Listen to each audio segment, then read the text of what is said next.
I guess that'll work. I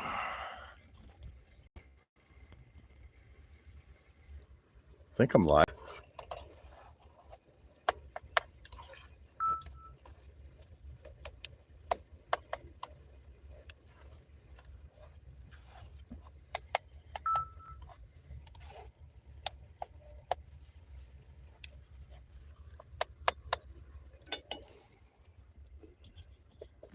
So somebody was asking me the other day if I cook in a van.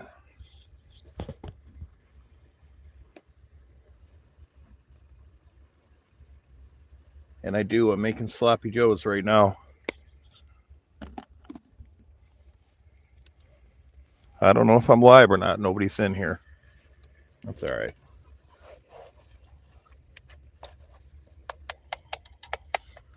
Somebody's in here.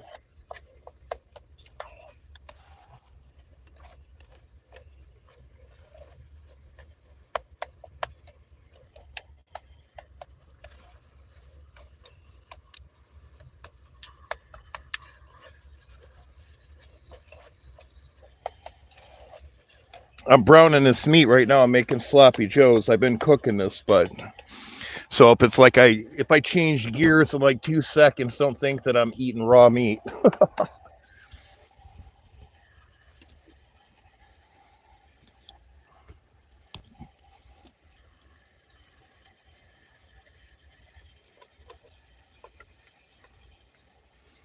I started to just do this and make a video, and I'm like, maybe I should just go live because I was thinking about going live anyway. Just kind of chilling, giving people a place to sit, whatever, run my yap.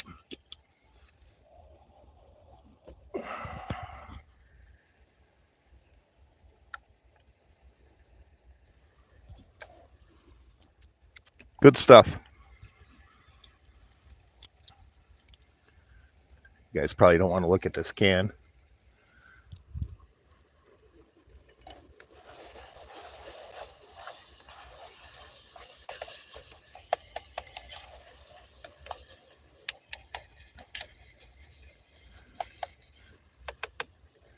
Got some lurkers in here.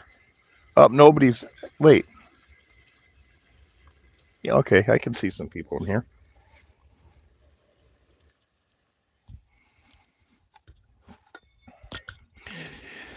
Now for the next stage or next, it's getting hot. Let me pull this hoodie off first.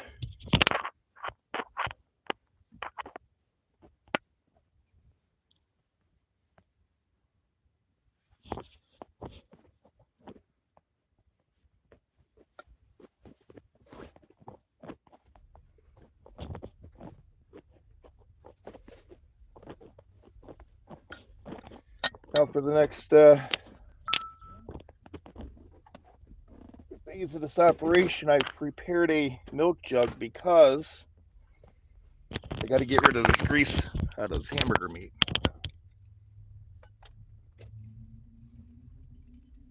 But you people that know your way around the kitchen probably already knew that I was going to need to do that.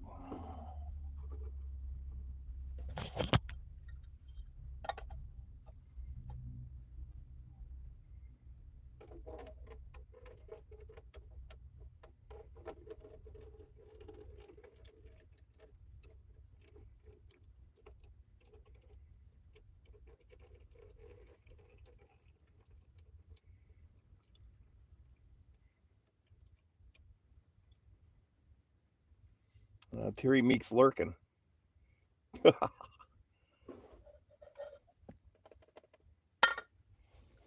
Alrighty. I gotta get this out of the way.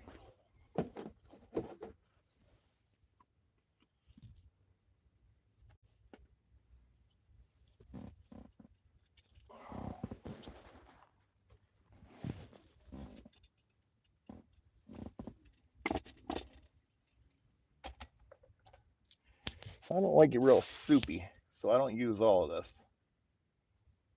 I'll use what I need and then just throw the rest away. I don't want this dripping all over everything.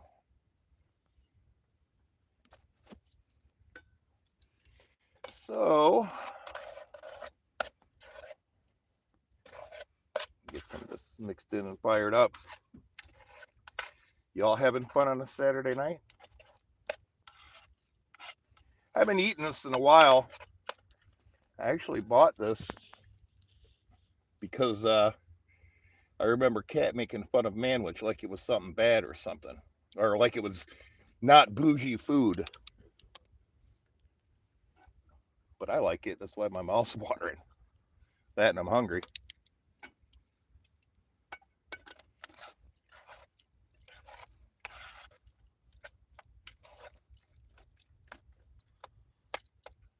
Yeah, that looks about right. So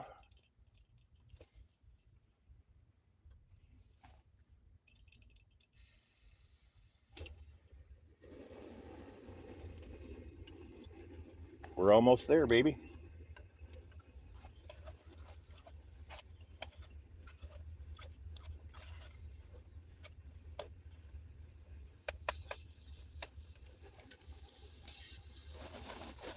I'm running low on bread. I didn't really feel like going to the store, and I didn't want to use all my bread that I had, so we're doing it in wraps tonight.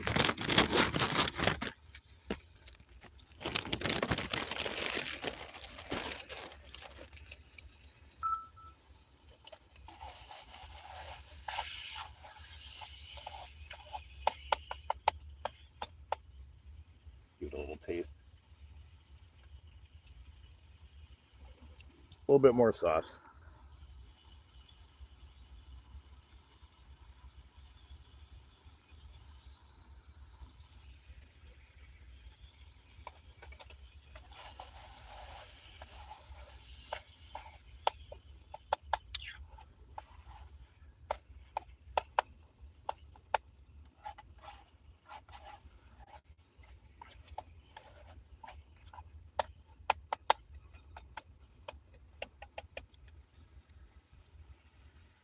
I think that about does it.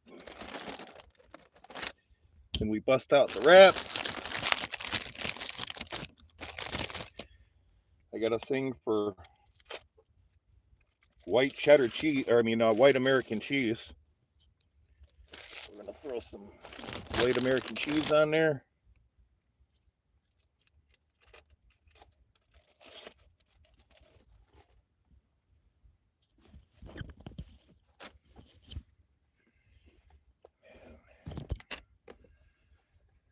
See, white American.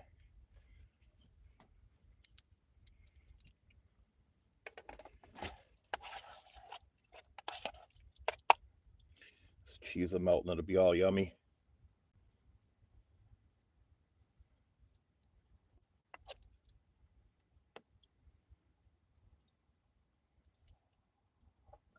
And I'm really hungry too, so this is gonna go down real good. I don't know why I'm so hungry today though. I've been having problems eating here the past couple days, but we take our blessings when we can get them, right?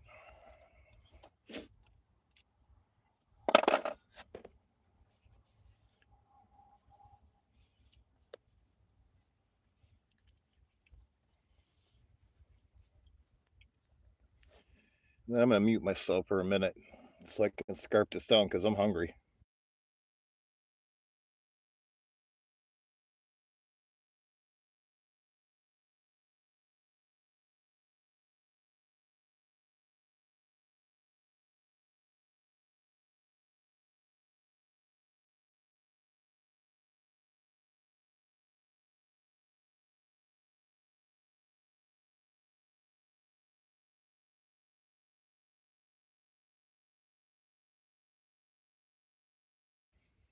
How did Elvis? How did Elbow always do it when he was eating his food? He'd be like, "Look, guys,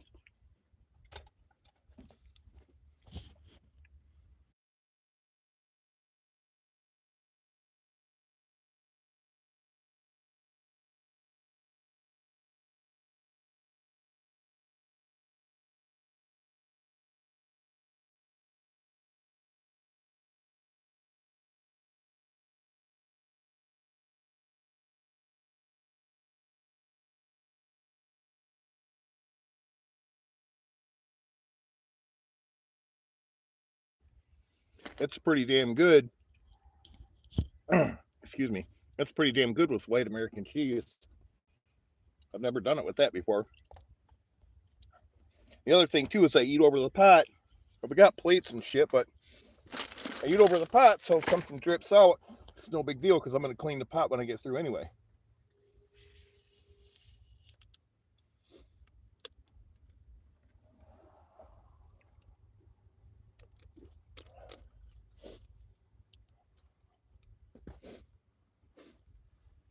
And then I'm done with this, so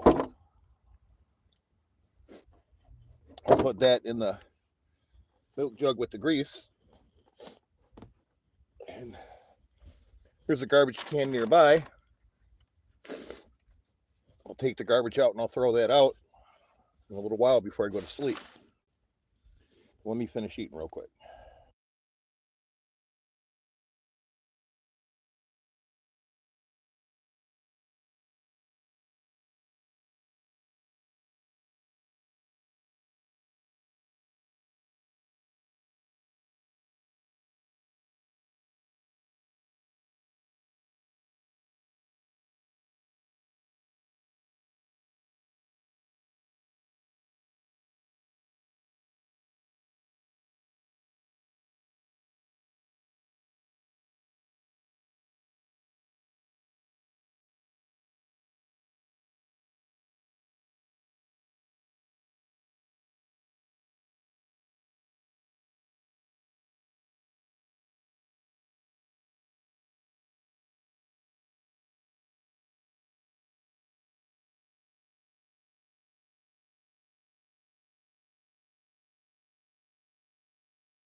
All right, let me see what you guys are up to.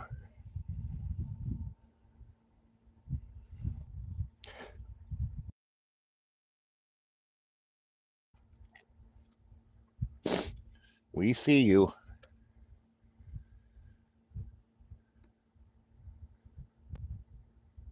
Every day's a fine day to be drunk. I was muted because I was eating, and you guys didn't want to hear me going, yeah, I'm a van dweller now. Jefferson T. Rowe, what's going on, brother?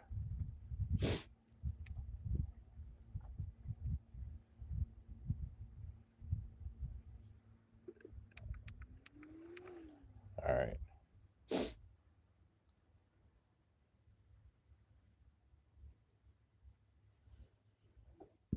Hi, Nicole. What's happening, monkey boy?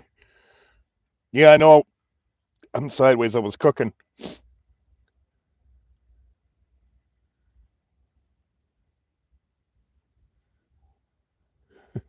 Nobody's on but Jake and Mark. Yeah, like you said, though, but nobody's on.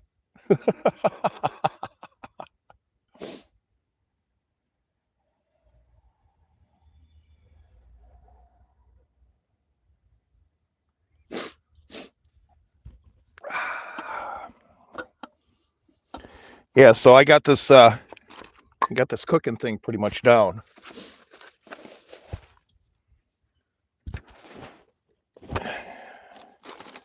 Let me close my wraps up.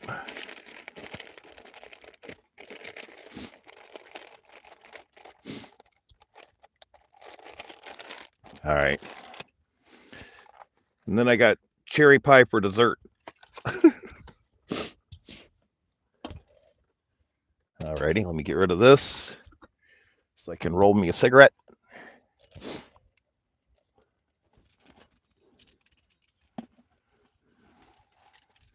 And then I'll be good to go.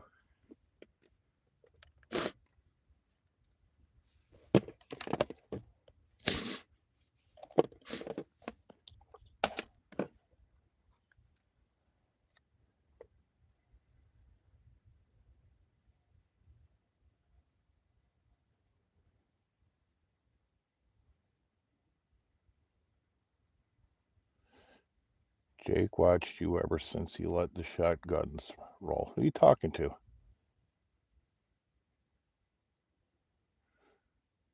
Oh, probably talking about Jeff.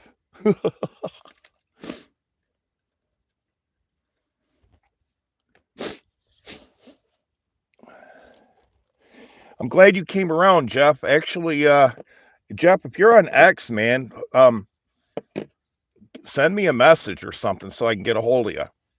It's Cataract Killers on X too. So, just saying.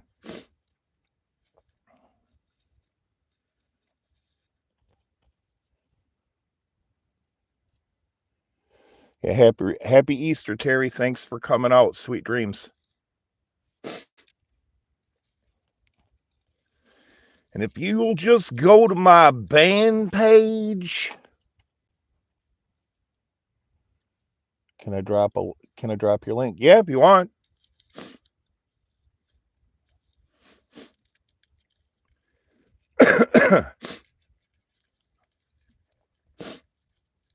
Really didn't have a specific topic per se, but I know I need to get the watch hours up, so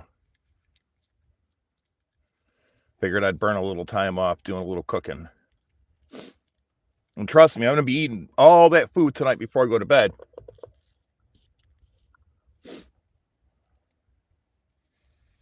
I just ate a little bit so that I wasn't like having you guys sit here in silence, staring at my tie-dye towel.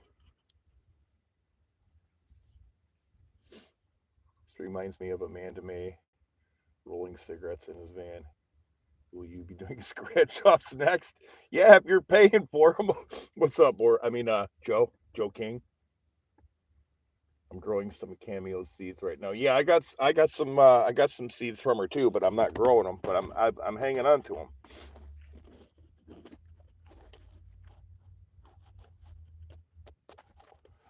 I don't have any place to grow right now, so unless I throw some dirt on the top of my van and drive down the road with weed growing out the top. All right, let me leave this over here.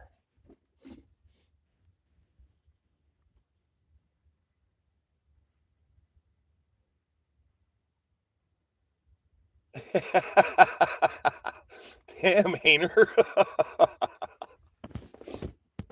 Yeah, you just had mentioned shotguns, so.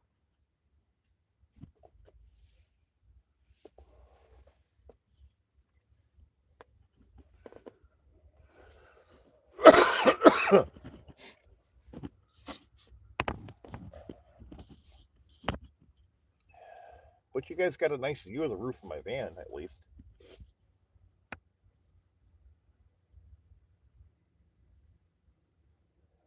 Call me.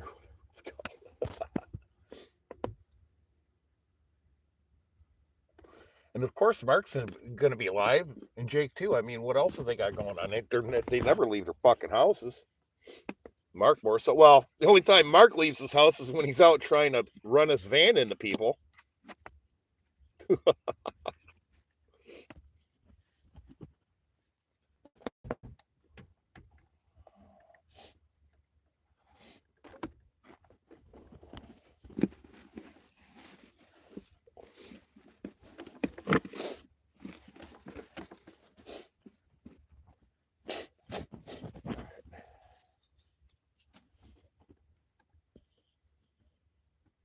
Here's my beady eyes.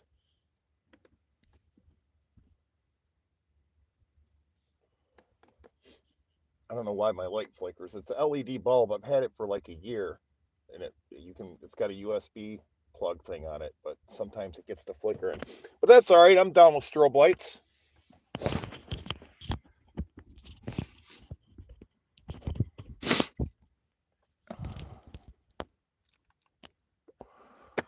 So what's the good word? Hi, Diamond.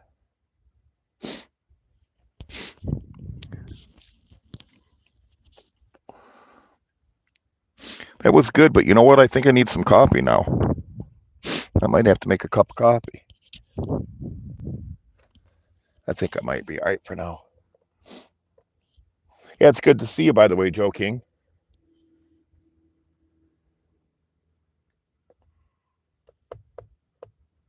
I thought that was the cops for a minute. Nope.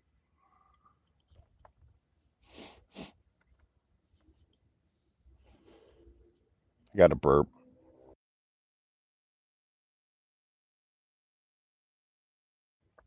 Much better.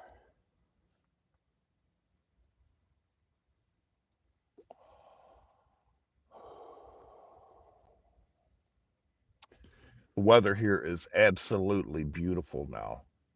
I think the cold is completely over for the year. Or the real cold, I should say. It's cool right now, but I'm in shorts and a t-shirt, so it's not too cool.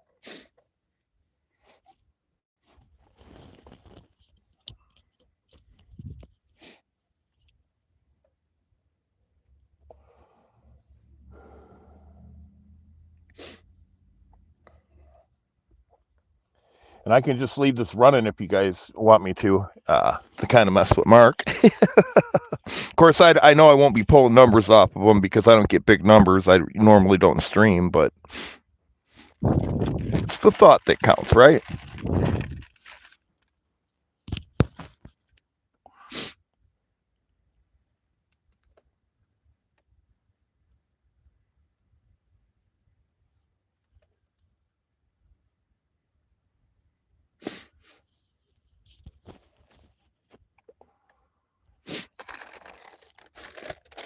I'm going to fold these so they sit in the bag, right?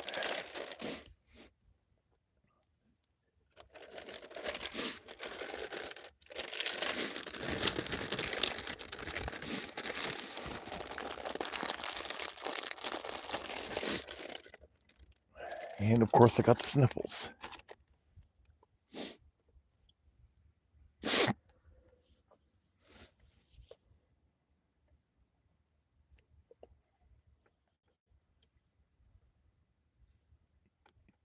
You can't do that in a van. Well, I'm doing it. I crash into this light all the time. Hello, Trisha G. Let me blow my nose so you guys don't have to listen to me sniffling. I don't want to sound like Rich Wife. Look, guys.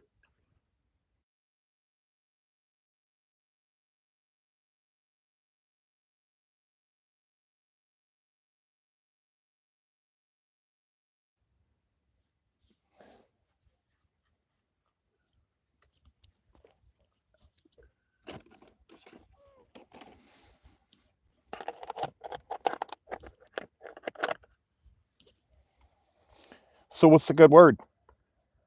Since I got a few of you in here, what's the good word? What's the word on the streets?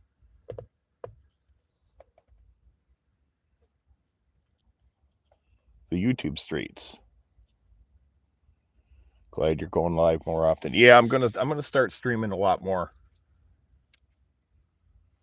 Sometimes with panels, sometimes sometimes with Zoom, sometimes just straight YouTube. Just depends on what's going on.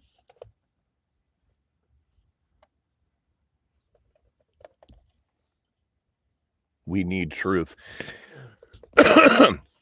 Yeah, the problem of it is, though, is there's not a lot of people that are into the truth. They like the drama and the nonsense. Which, I mean, I get it, and I'm down for a little bit of drama, but not the crazy stuff. You know, not the running around. If you just go to my band page and I'm homeless, I'm living in the woods. Well, you ain't homeless. And technically, by definition, I'm the homeless one, so you're out of pocket, Mark.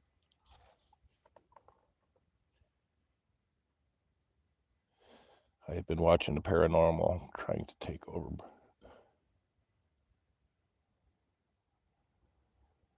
Take over Boyd. Oh, the paranormal people? Well, like I said the other day, it's not Boyd anymore, it's Lloyd, losers of YouTube.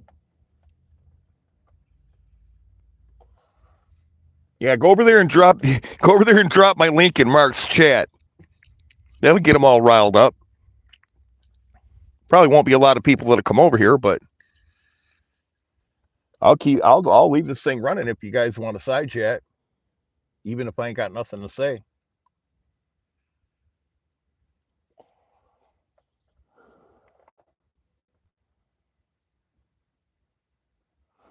None of these new folks are they are just wannabes. That's what I'm saying, Joe. That's why I told them the other day. I figured out the name for their community since they can't come up with it on their own. It's the Loit, losers of YouTube.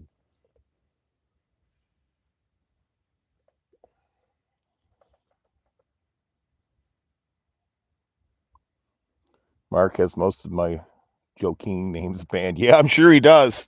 I'm sure you've got his little panties all wadded up on more than one occasion. Let me get a little bit ahead of this. It's going to sound crazy, but you're going to hear some serious lung power, I'm sure.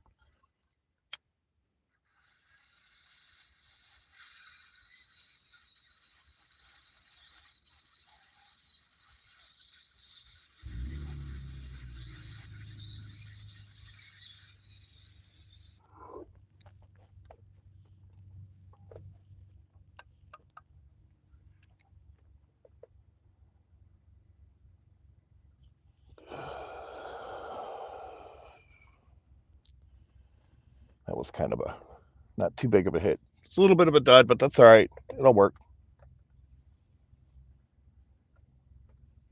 They are, really.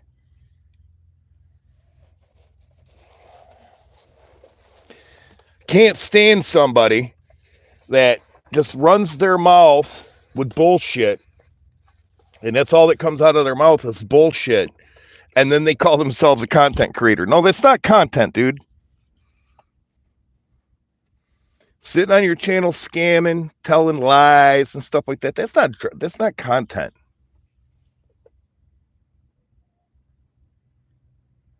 Glad I went and got the extra 6-pack.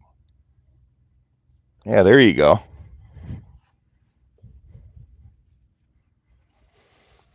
I would fire up my laptop, but my power's a little low right now. I didn't put my panel out today. I was lazy, but that's all right. I'm going to put it out tomorrow. Top my batteries off.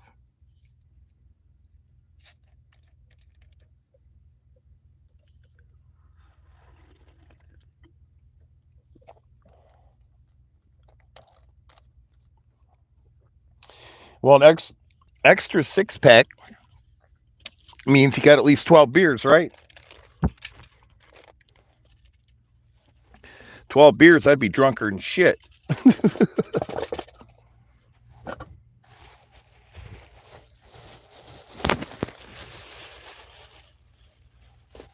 What's that?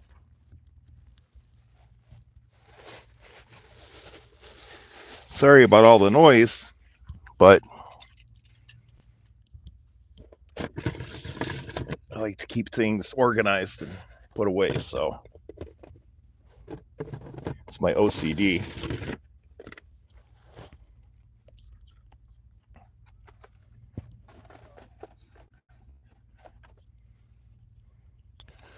Here we go. When you live like this, there's a system. And part of it is a place for everything, and everything's in its place, or everything's got its place, or whatever. And if not, you're going to be dealing with a big mess all the time. So you have to be militant. I just gave some young couple a tour because the young kid come knocking up on my window. He's like, "Are you living in your van?" I'm like, "Yeah." He's like, "Yeah, I seen you here, and I seen you kind of doing some weird stuff as far as just sitting here and stuff like that." And I'm like, "Yeah, I live in my van." They were pretty impressed.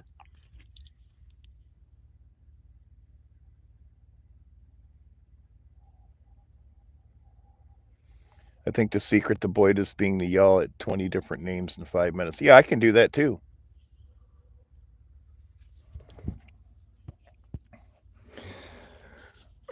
But see, like I said the other day, I mean, a little bit of drama's all right. A little bit of drama's fun, but I'm not into hurting people, That stuff gets, too much, and that stuff gets boring after a while.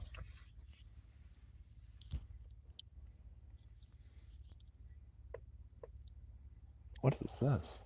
Let's see that. Is there something on there?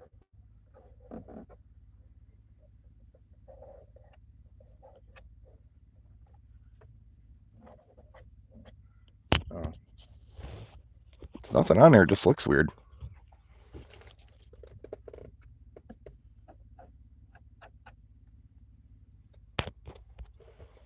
All right.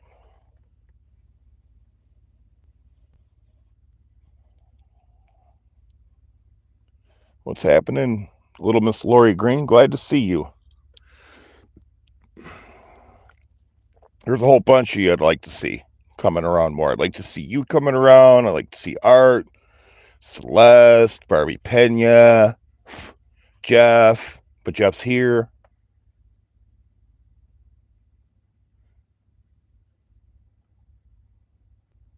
You need to start streaming too, Jeff, if you don't. I never get your notifications. That's because you got me blocked, Lori.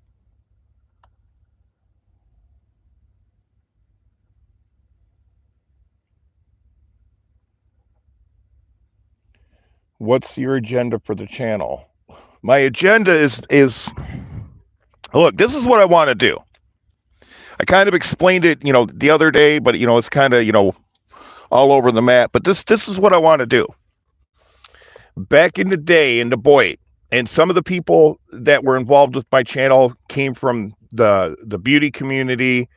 I'm not going to get into all that crazy stuff, but there was a point in time, like when the Boyd was starting to ending, whatever. I was doing my thing, and it was people that were, they were coming around and stuff like that, and it wasn't like huge or anything like that, but we were having some panels every now and then and stuff like that. But anyways, I guess what I'm getting to is there was a group of people that could sit on a panel and discuss things and talk about things and have a good time and everything else without all the fighting and the bickering and the bullshit and everything like that. And that's why it's like, Lori, Jeff, Celeste, Art, Barbie, there was a bunch of people that were down for that. And that's what I want to recreate again. I just want, little drama's cool every now and then, a little bit of arguing's cool every now and then, but, just for the most part, just, people getting together and just kind of kicking it.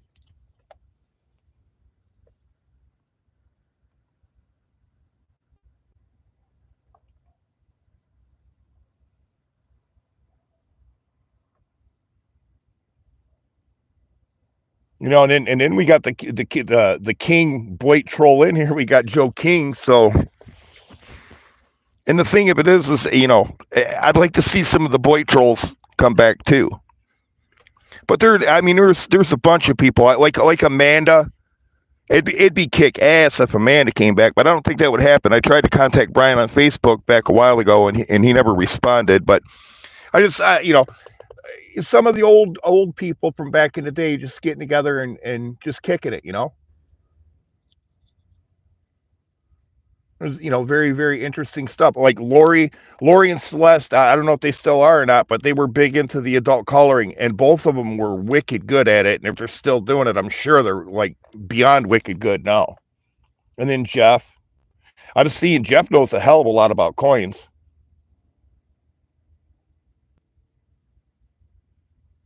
Natural flat earth. Now they're really out there. Yes, they are. I've trolled the flat earth a little bit too, but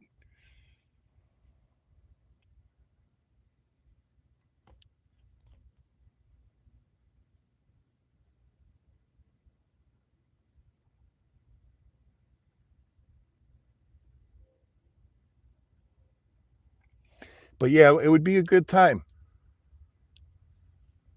I think the group could start getting back together. Some of the people get back together, and then I'm sure some of the sane newer people would kind of join in and drift away from some of that drama, and it would be a good time. Shit, I'd love to get Rosie over, but Rosie's doing her own thing now, and you know, obviously she kind of got away from the drama thing, and I don't think she wants to get near anything that's going to cause any kind of drama or maybe something, negative impact for any of her channels.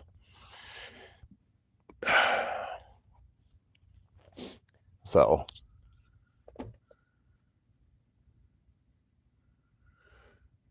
you go live more, Mark KKK will have to attack you to try to get on the panel. Well, Mark KKK is not ever coming on this fucking panel, and the only time he will ever come on my panel on my channel is if I'm in the mood to bring him up so I can abuse him.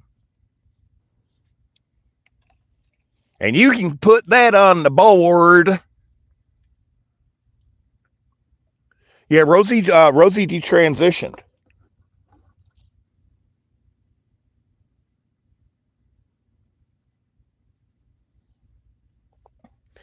See, I wasn't going to do it, and now I need that coffee. So I'm going to put you guys sideways again. I guess at least that way you guys got something to watch.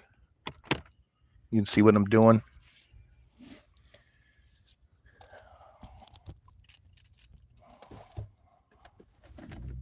Let me move this back over. What I got here is a 5-gallon bucket with a gamma lid on the top. I keep food in there. Take this off because this is a pot holder, because the Jetboil's, it's made for the Jetboil, but it's a pot holder. To use the Jetboil just for the Jetboil cup, you don't use that. So, get my fan down.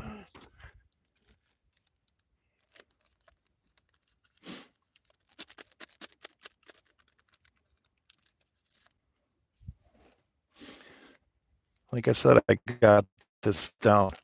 But that's the direction that I want to take the channel. I mean, when I start moving around more and doing more things, I'll start making videos. I got to take some bottles back. I got a couple of them up here now.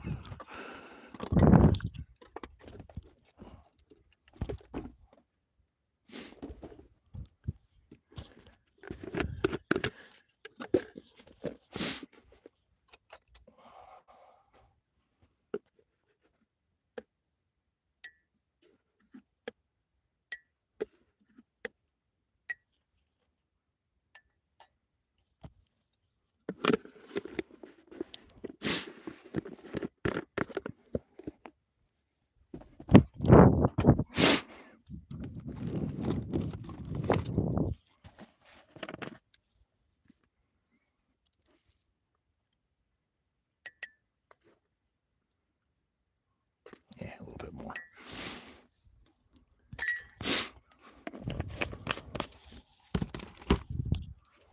Now I need water.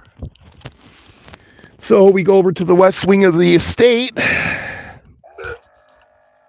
and pull my phone down.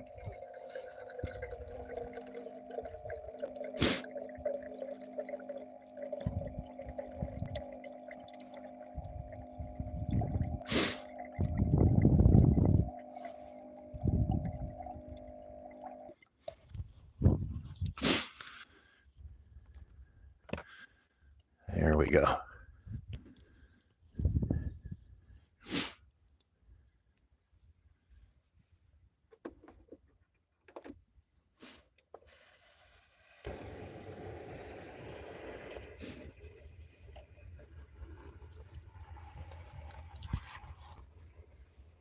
Alrighty.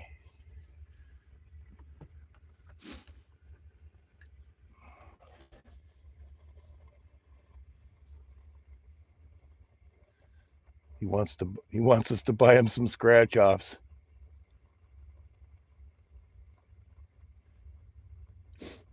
How do we recollect caffeine? There's some bushes outside.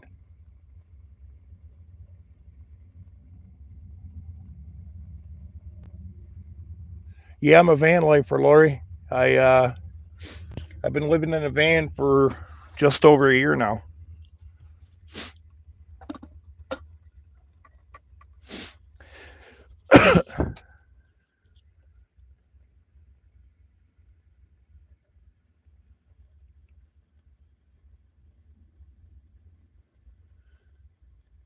Hayner says, look, Boris, if there's a way I can help you out with the channel, I'm there. Just show up, bro. Just show up. That's all you got to do. Show up and participate. Nope. No more house. I sold it.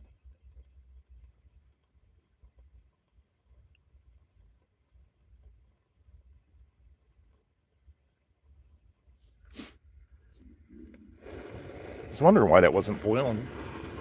I didn't have the stove turned up. No, I sold the house and I got my van, I got my truck in storage, but I'm gonna sell that. And then I've got my stuff in storage, but I've been getting rid of that because I want to eventually just shut that down. And at some point, I want to travel.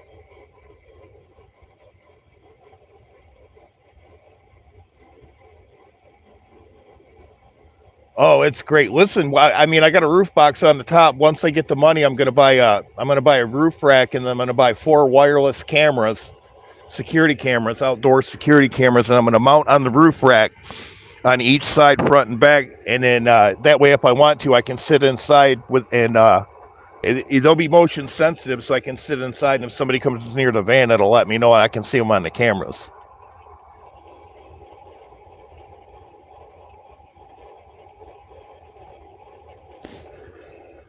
But see, the thing with the van, like you got to watch, like a buddy of mine up here, he's a vanner too. He's local. That we both say the same thing. You see these guys on YouTube, and they're like, "Oh, I'm a vanner," and then you look at their setup. Well, to the untrained person, you don't realize it. It's like, yeah, they got it. They've converted a van into whatever, but they're not living in it full time, and you can tell by the stuff that they got in there and the way it's set up and everything like that. So, I'm full time in this. As a matter of fact, I have since I have been vanning, I've never slept in a hotel. I've never been in a hotel bed. When it's 18 below zero, I'm out here in the back of this van sleeping with no heat. So there's a lot of people that are like, "Oh, I got to get a hotel tonight." No. I'm not wasting that money on that. I got a bed right here.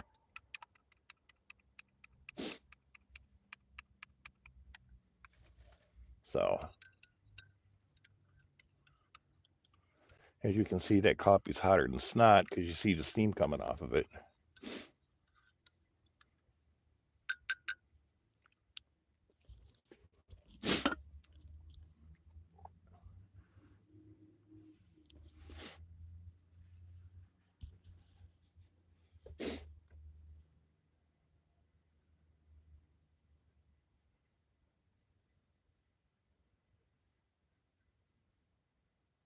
Yeah, I got a membership at the gym.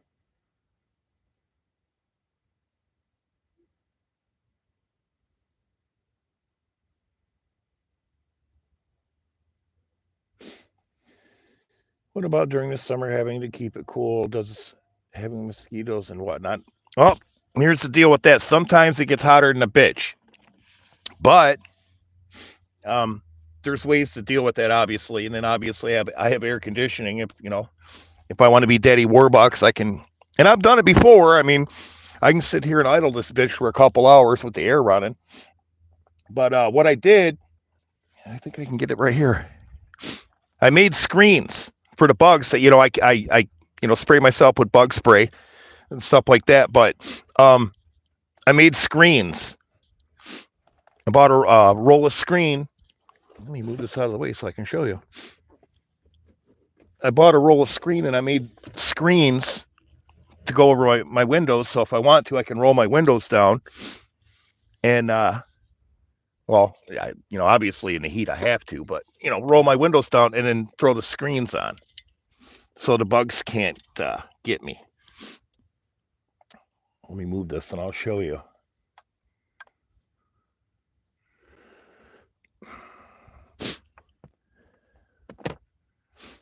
So what I did is I bought a big roll of screen, that's like so fine and will let the no-see-ums in and stuff like that. And then I cut it for the size of the window. And I mean, it doesn't look the best in the world, but it doesn't need to. And I went around the whole edge of it with duct tape, and then you can see the round impression right there. Behind that duct tape, that round impression is a rare earth magnet. And I've got rare earth magnets all around this thing. So what I do is I just go outside, throw it up on the van, and the magnets hold it up against the window. So, and it works perfectly. All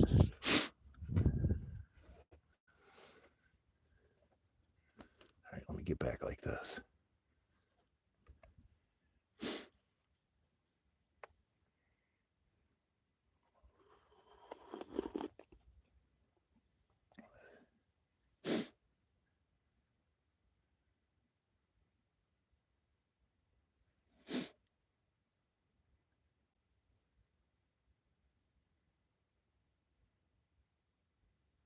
Do it, Lori.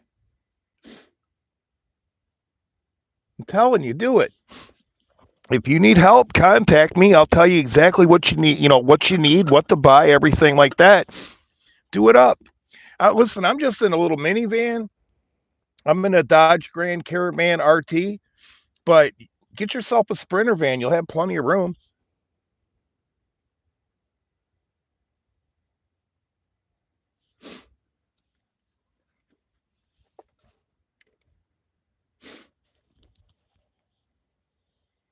I don't need a whole lot of room. I got a lot of stuff in here though, but I got tons of clothes in here, and then I got a lot of survival gear, and then I got all my camping gear in here too. So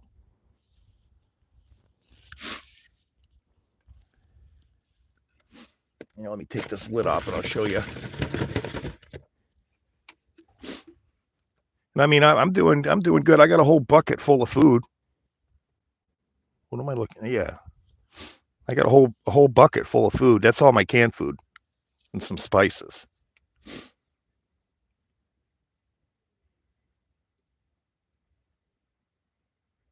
Hey, Patty, how you doing? Long time no see.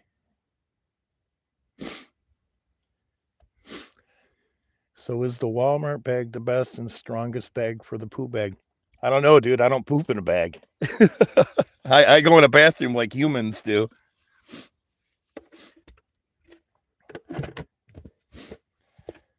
But you buy this lid.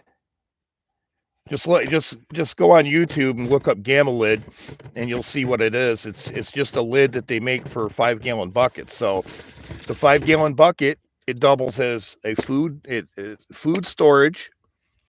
It doubles as a table, and it also doubles as a chair. A little stool or whatever, because it's strong enough you can sit on the top of it, and it's not a big deal.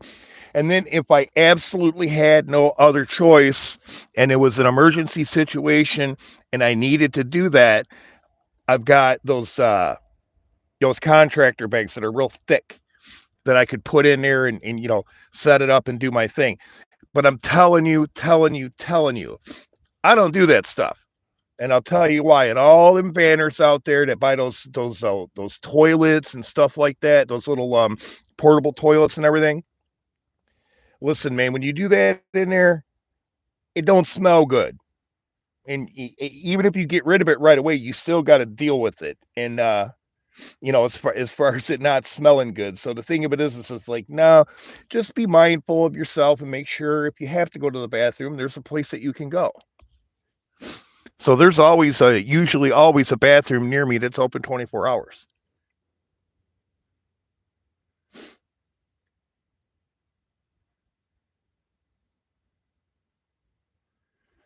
Did you get a generator?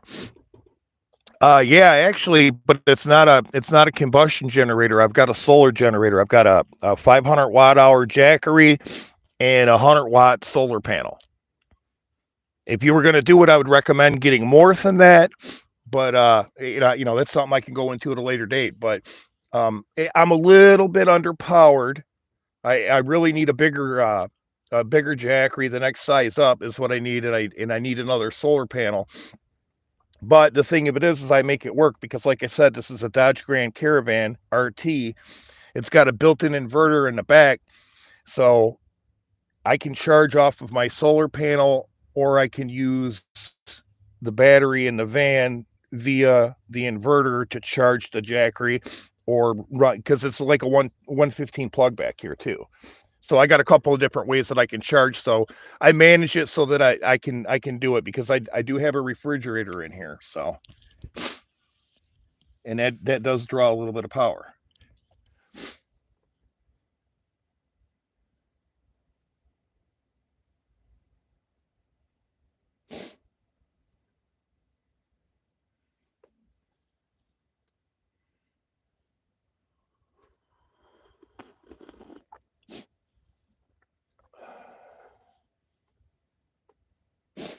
You sound like you have a cold. No, I got the sniffles. If for some reason, if there's like a quick change in temperature or whatever, I end up getting the sniffles. I didn't have them until I started cooking. But I'll show you what I got going on, Lori. Let me see if I can get you set up so you can see. I'll show you some of what I got going on. Here, I'll probably turn it like this. This is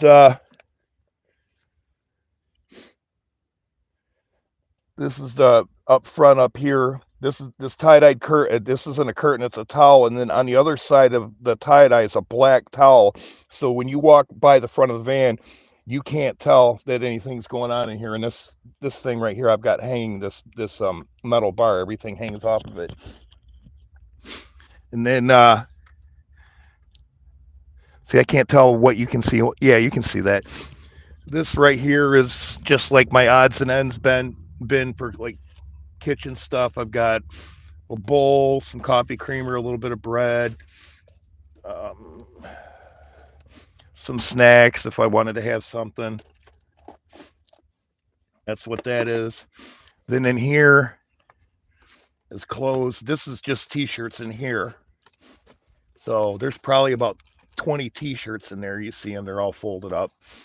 And then I got my belt in here, a pair of leather gloves.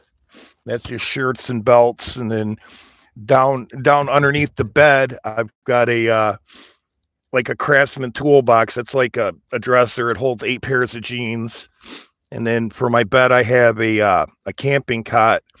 And what I did is I took a sleeping bag and lined it with a bunch of blankets and kind of made a mattress out of it. So I'm styling. Oh, and I didn't show you this over here.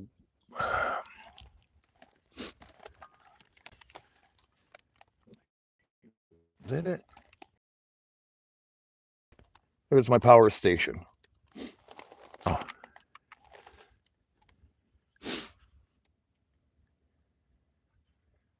Where's the poster? The poster's in storage, but I still have the poster.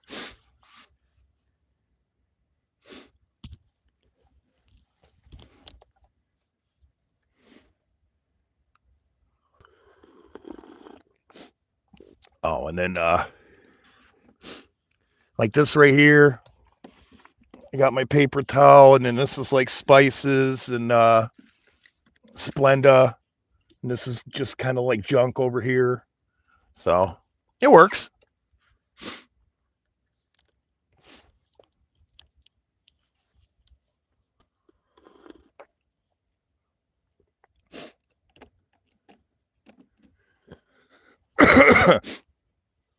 But everything that I have in here, I said this before, everything that I have in here electronic wise, I can charge off of a USB cord. The only exception to that is my Bluetooth speaker.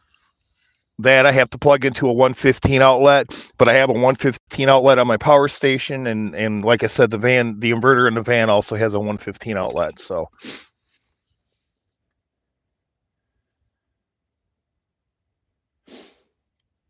I hope you're taking care of your health.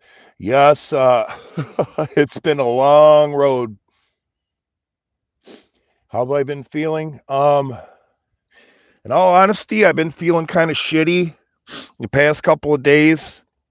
Today is about the best that I've felt the past couple of days.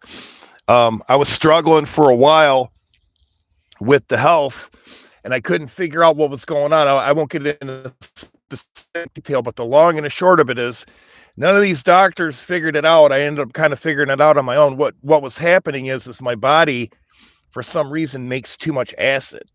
So I have to take an acid reducer. I have to take acid reducers every day. to keep that down. But since I figured that out and I've been taking the acid reducers and stuff like that, I haven't been throwing up and I've actually been gaining weight. So I think I'm up to about 225 pounds now, maybe 230.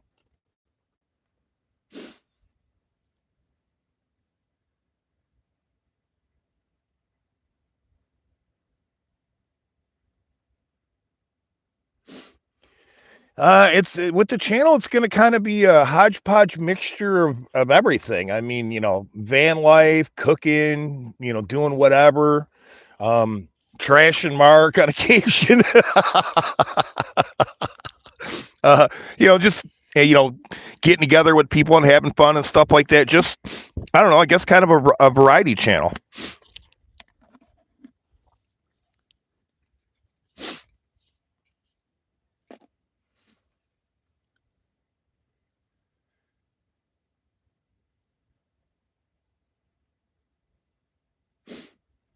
I didn't think about that, Rabbi. I should probably do that. I should give probiotics a try. But see, that's the thing, and I mean that's why I can safely say, okay, these people, and I mean nothing personal against anybody or anything like that, but if you can't be aware enough of your body functions that you got to poop in your van or whatever the case may be, then you got some issues or you're just lazy. Because the thing of it is when I was dealing with those acid issues, and I'll tell you guys a funny story after I say this, and it's all right to say it, but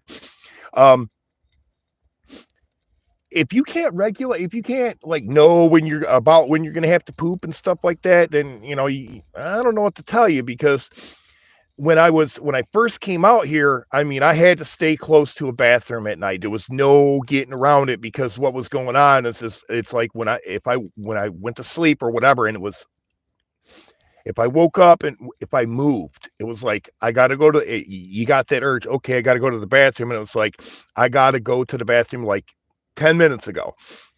So then I would have to get up and scramble and go to a bathroom. And now I'm going to tell you a funny story. So I first get out here and I'm doing my thing, and, I got these bathroom issues because of, my health and stuff like that. It's like, all right, I got to get this shit under control. I don't want to, what am I going to do? Because I suffered a lot too.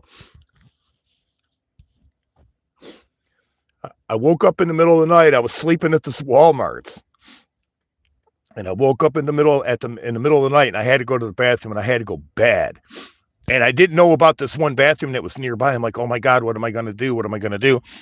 And I'm like, well, there's only one thing to do. So I jumped out of my van and I ran over, like, I don't want to dox where I was at or anything like that, but there was like a strip where there's some trees and stuff like that. So I'm like, okay, this is going to have to do. So, I had the equipment that I needed to get done what I needed to get done, but I ran over to this tree line, and there was a branch about the size of a baseball bat that was coming out like almost sideways off the tree. So I ran over to the tree and I grabbed that branch and I gave it a big tug real quick to make sure that it wouldn't come loose on me. And I made that tug, and as soon as I did and everything was good, I'm like, all right, here we go. So I just kind of dropped my pants and leaned back and did what I had to do and prayed to God that branch didn't break loose on me. Yeah, I had to pull an elbow.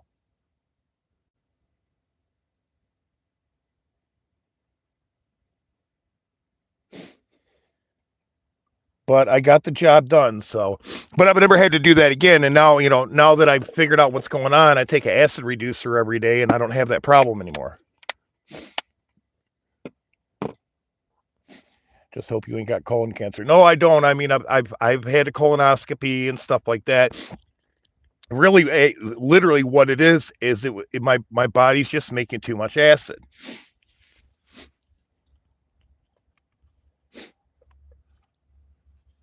And that's why I was throwing up, because what would happen is my body would make too much acid. It would make too much acid. I'd feel nauseous. And then finally it would get to a point where it would make me throw up.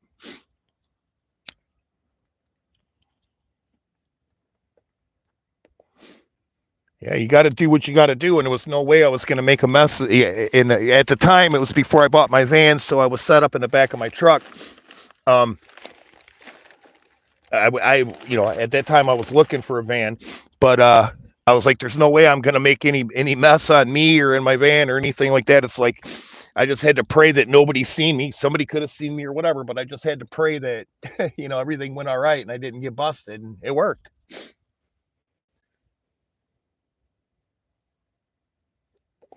Thank you, Hayner. I appreciate that. I'm 63. It's in the family. Yeah, see, I just turned 58.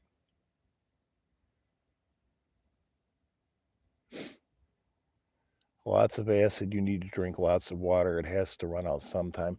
Yeah, I know, and that's what they say. The drinking the water, dilutes it down and stuff like that. But the thing of it is, Jeff, is you can only drink so much water, man. And that's the problem. I mean, I'm telling you right now, if I don't take that acid pill, that the acid reducer pill, I feel it.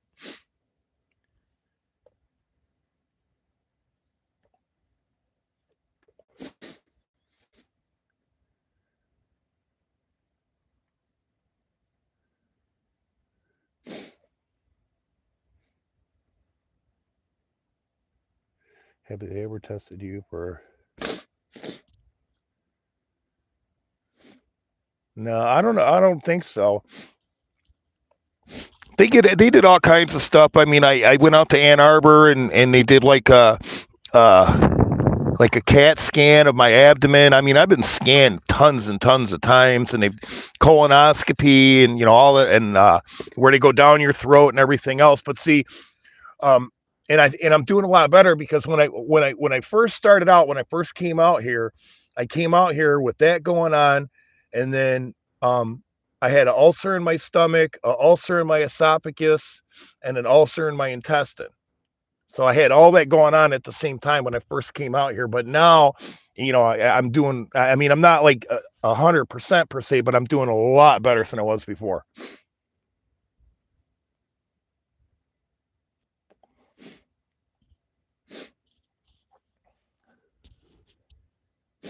I'll have to check into that. But like I said, I'm doing a lot better now. So, but elbow pooping in a Walmart, I mean, it's just pure laziness. And you don't have to be at a 24-hour gym. You can, there's gas stations with bathrooms that are open 24/7. There's laundromats with bathrooms that are open 24/7. You just got to know where the stuff's at. Figure it out. The the bathroom that I was using, I don't really go out there too much anymore, but in the wintertime, there's actually a couple of homeless guys that are living on the streets that go in there and sleep because I've seen them in there in the middle of the night. Let me put this towel up here.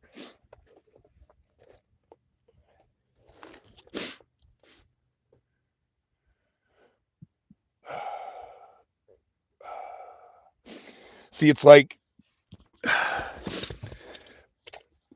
right now I'm like getting the hiccups and stuff like that, but that's because, listen, if I had one wish, I would. Well, I don't know. I'd say that, but I mean, I wish I didn't have to eat anymore because eating really sucks for me. But that's all right. I'm doing a lot better than I was before, and it doesn't mess with me as much anymore. So just move this stuff out of the way so I can lay down a little bit.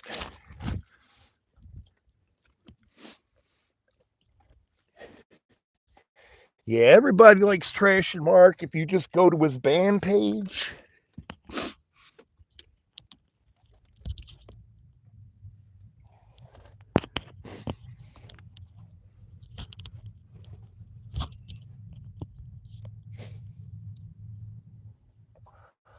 But yeah, you can fit a lot of stuff in the minivan. I could probably. My water tank's almost full. I got a 5-gallon water tank, and you've seen the pump, but I could sit here for 4 or 5 days. I got enough food. I got enough stuff, everything I need. So if I really didn't want to move, I could sit here for 4 or 5 days.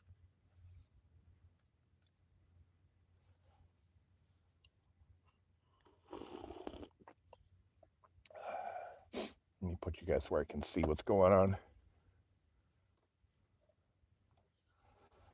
Yeah, we're doing it like this. There we go. Now I can see.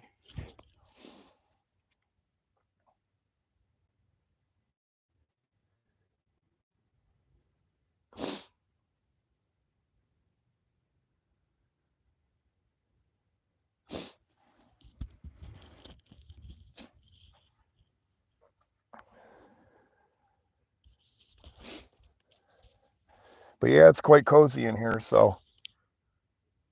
And I do have a lot of stuff, but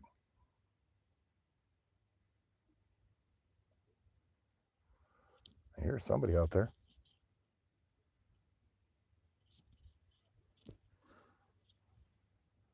I talk to Voodoo all the time. Yeah, his sister was in here the other day. I told her to tell him hi. I like Voodoo. He was a good dude, man. Or he is a good dude, I should say. So I have a shirt from him. And I'm glad he's doing good. He's a good dude.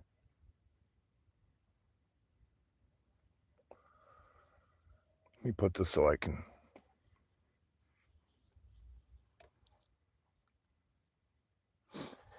Yeah, that's the thing. It's like some of the people come through here. It's like Lori and some of the other people. It's like that's why they have wrenches, because it's like they're from the group of people that I like, and I don't want anybody messing with them. So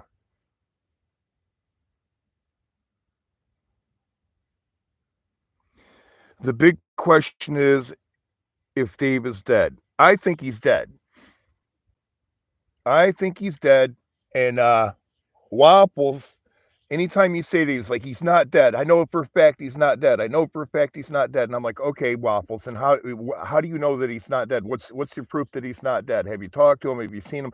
And it's always no, no, no. And it's like, okay, so you really don't know for sure that he's not dead. But he'll never follow the trail of rational thinking with that. I personally think Dave is dead, because if Dave wasn't dead, there's no way in earth that he would not be back at some point running his yap. There's no way.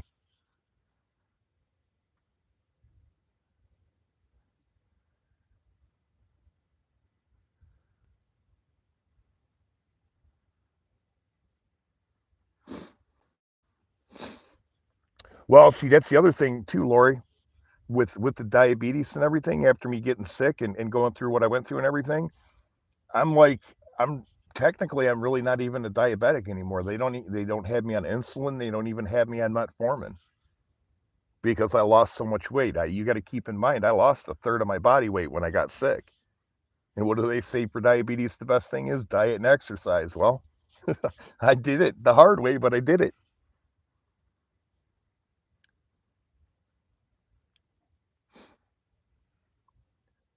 That's what I'm saying, Diamond. That ego, there's no way he wouldn't come back. What's up, brother? There's Voodoo.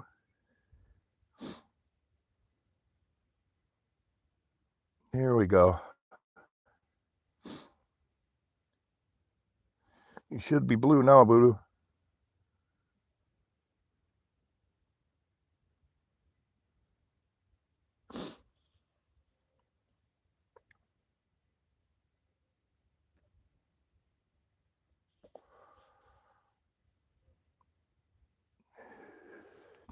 Damn it didn't take, I don't think. Let me try it again. Voodoo. Add as moderator. Ah, that's why I didn't click it. All right, there you go. Now you're blue.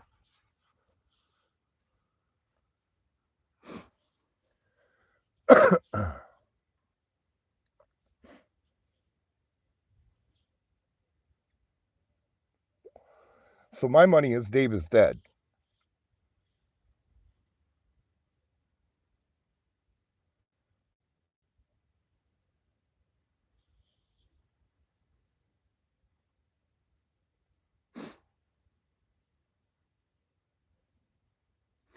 Well, hopefully at some point you'll be to the point where you won't need any diabetic medication.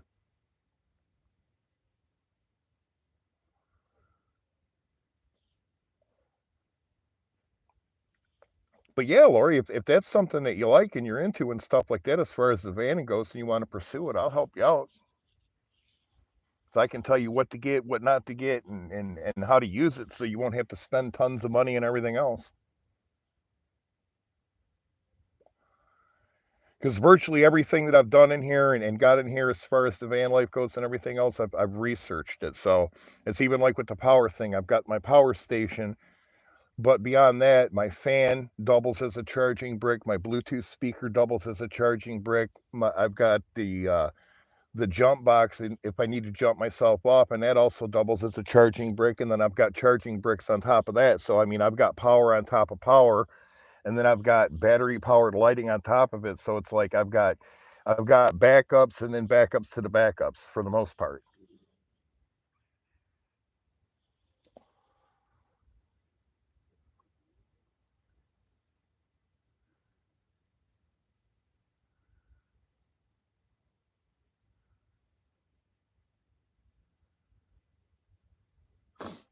There you go. Well, you're going to have to start showing that art.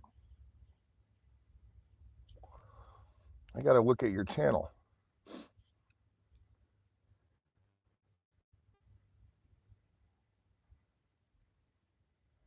Yeah. Yeah, somebody else took credit for the patches thing, but yeah, he's gone, and that's a good thing.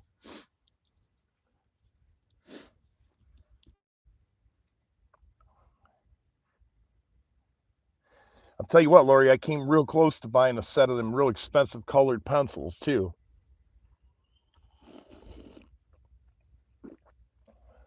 But I didn't, because I'm like, no, I can't color like that girl can color. What am I thinking?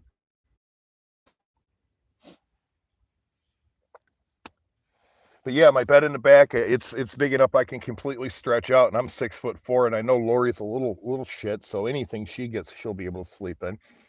I actually know this old lady that she's old. She's in her 70s, and she's living in a little Honda.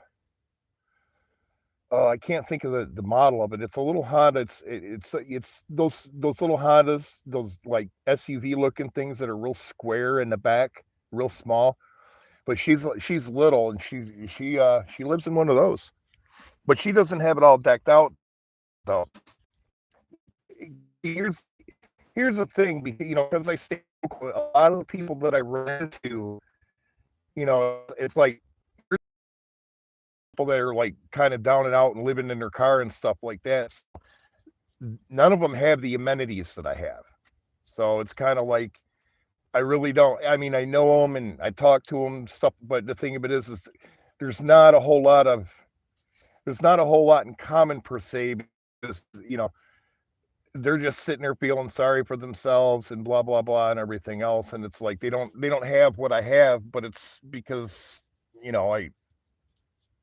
I've watched a lot of YouTube, you know what I'm saying? So, and you try to help them, but there's a lot of them that are out there that are like they have mental problems and stuff like that. So you try to help them, and they just don't like. I ran into a woman that was sleeping in a Dodge Caravan, and it wasn't a grand caravan, but it was a caravan. She had a stow and go seating like I have and everything like that, and she was sleeping. She just basically she sits in her front seat and sleeps in the front seat. Well, I can't do that. I gotta have me a bed. So, and I told her, I said, lady, she had a bunch of junk in the back and everything, and I'm like, lady, listen, if you clean all that stuff out, I'll fold those seats down for you, and you can put you a bed back there or whatever, and you can stretch out. And she's, oh, I don't know. I'm like, oh, whatever, just went about my business. And then there's another lady that I've never talked to her, but I've seen her running around where she kind of hangs out at, and she lives in a van, and her van's the same way, except in the back, the whole back is just filled with nothing but junk. I mean, all the way up to the roof. So she's another one that sleeps in her front seat. And last time I seen her, it was like probably about 3:30, 4 o'clock in the morning. I was on my way to work, leaving for work from where I was at, and she was staying in kind of the same spot, same area type thing. I'm driving like through the parking lot where I'm at, and I see her off in this field. she's got her van like just sitting there kind of cocked with the headlights shining into the field, and she's out there in the field squatting down peeing. It's like, are you kidding me, lady? And then I know another guy. He lives in a pickup truck. He won't put a cap on the back. It's a whole mess. But he's too lazy to even go into the store to use the bathroom. He runs behind these bushes. He's got a bucket that he poops in. It's like, are you kidding me, dude?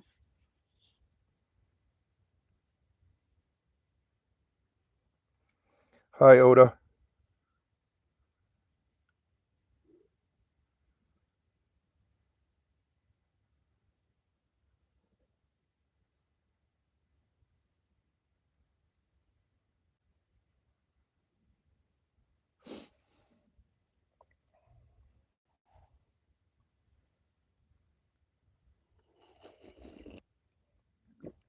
But there's a lot of people out here doing this. But like I said, most of the people that I run into are locals that are just like down and out.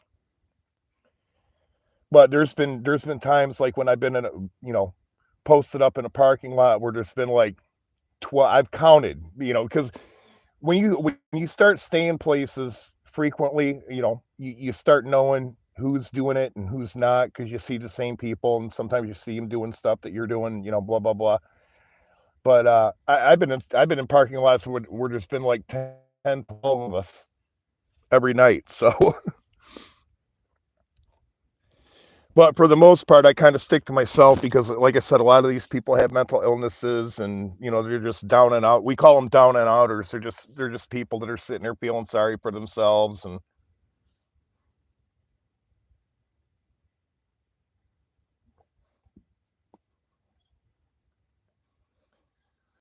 I was just talking to this old man the other day that I know that's doing this. He's living in a Chevy Suburban that doesn't run, and it's sitting in the parking lot of a restaurant. And he's in his 70s, and he's been living in that parking for just like 7 years now.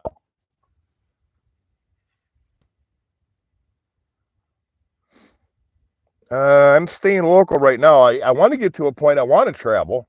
I'm just not in a position where I can do it right now. Somebody said it correctly the other day. My stuff is basically owning me right now, so I'm trying to get rid of my stuff. Or slowly getting rid of my stuff. I sold off all my musical equipment. That's all gone, and I got like one guitar left, one amp left, da da da da da. But I sold a bunch of stuff off. I sold my barbecue, because obviously, I can't strap a big ass Weber barbecue on the back of my van. But you know, my stuff owns me right now, basically.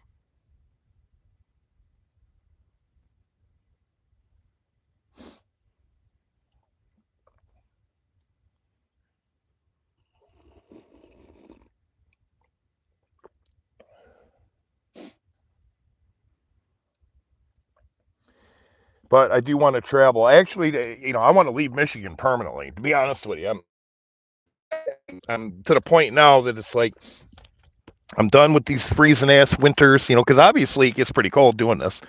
But I'm done with these freezing ass winters, and I just need a change.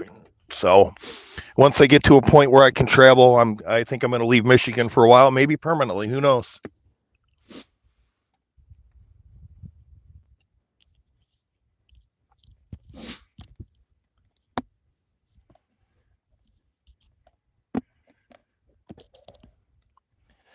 Yeah, I guess somebody the other day was saying that they had heard a rumor that I was dead, or I may be dead or something like that, and it's like, no, I survived it. By God's good grace, I survived it. Thank God.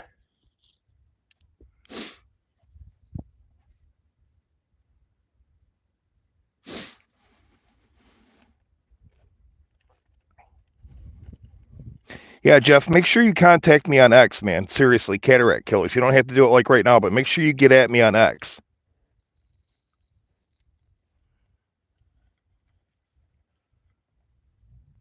As soon as I do a video, I'm dead. I'll let you know, or I'll do a video to let you know. There you go.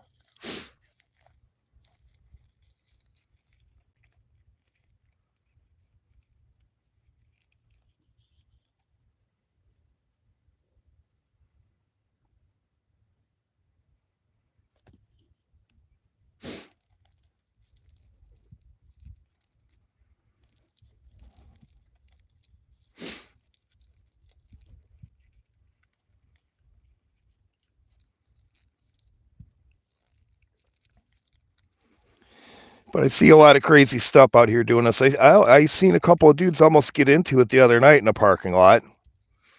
It was at a supermarket, a major big box retailer, and they were motherfucking each other in the parking lot. Like they both wanted to go, but neither one of them wanted to make the move. It's like, damn, I got a ringside seat for this, but they didn't fight. So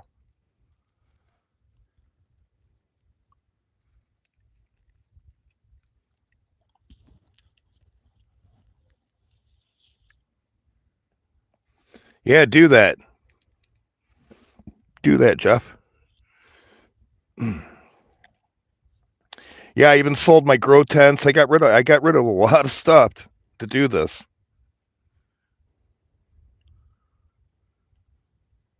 I still got my grow lights though, but I'm gonna sell those.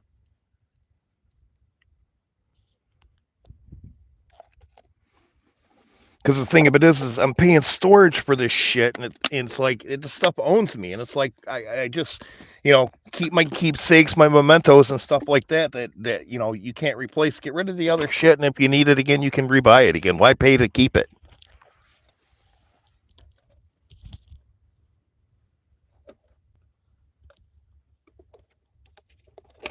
Actually, I think I sitting here.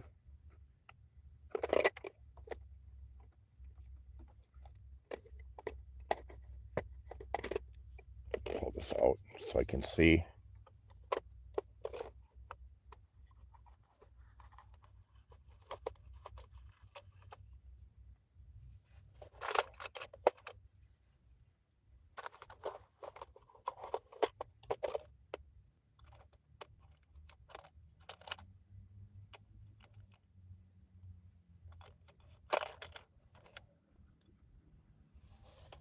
You'll be like, wow. I show you this, but as soon as I show you this, you'll recognize what it is. Let me flip the camera.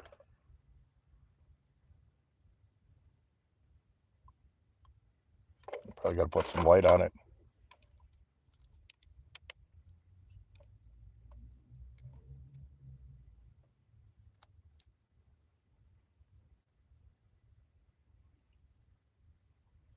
Who can tell me what that is?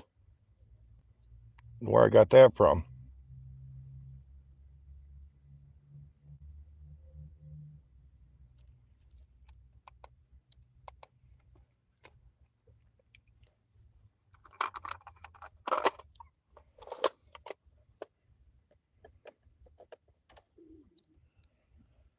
And I know I got them in the van right now, and they're put away. But I got those guitar picks though that you sent me, Lori, that were made out of stone. That you made out of stone.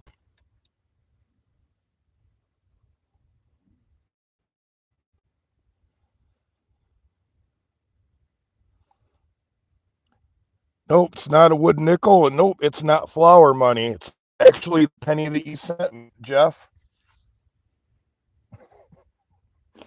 When I was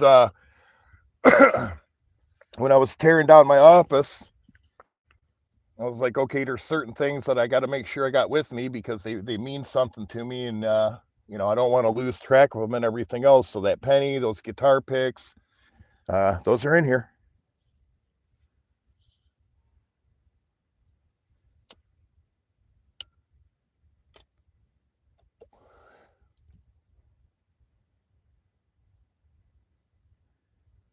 We need a macro, Boris.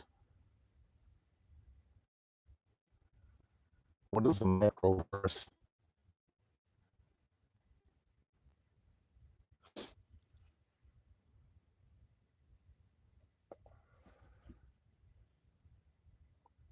Yeah, that's the $1 million penny.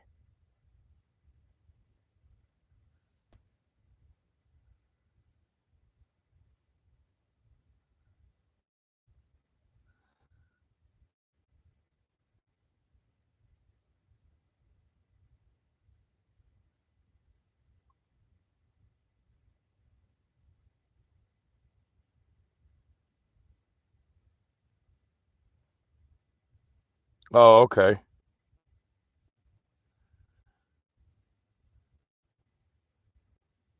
Yeah, I remember that.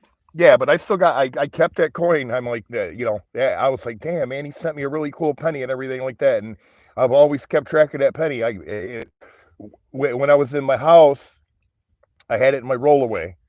With all my other little trinkets and stuff like that. And like I said, well, no, that was in my office. The wasn't either way. I made sure to bring it with me and those guitar picks too. So I'll never get rid of that coin. I'll never get rid of those guitar picks.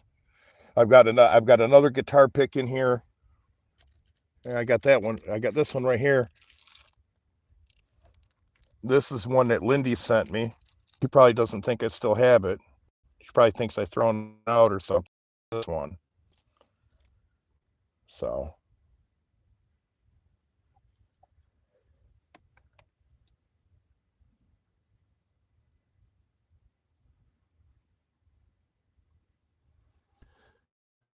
you miss anything from living in a house? See, that's the thing with me, and I think I'm kind of unique with all this stuff to a certain extent, without making it a Debbie Downer thing. To say that I had a rough childhood would be putting it quite mildly. Um, and then obviously I was in the military, and on an aircraft carrier, you don't have a lot of room, as far as personal space goes. And then I drove a truck all over the United States, so you got a big ass sleeper in the back and stuff like that. So as far as my spatial area, I'm like, I have more space than when I was in the military, but I have less space than when I was driving a truck. Um, because of my childhood, because of different things and everything else, I'm okay with being by myself. Um, and as such, there's really not a whole lot.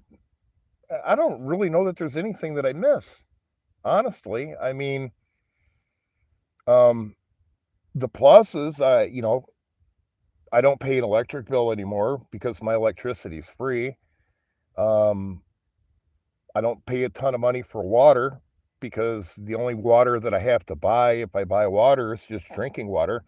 I have a membership at the gym, so it's great because I can go in the gym and I can shave in the shower and I don't have to worry about cleaning up the mess or whatever. It goes right down the drain, and if their drains clog up, well, they're going to have to take care of it. So there's a lot of pros to it. When I don't have to worry about, okay, I can only shower for so long before the hot water runs out because I go to the gym and the hot water never runs out. So if I want to stand in there for a half hour in hot ass water, I can do it. So I don't have to mow grass. I don't have to shovel snow. I don't have a big ass house and everything else to maintain and try to keep up and everything like that. So there's a lot of pluses. Things that miss.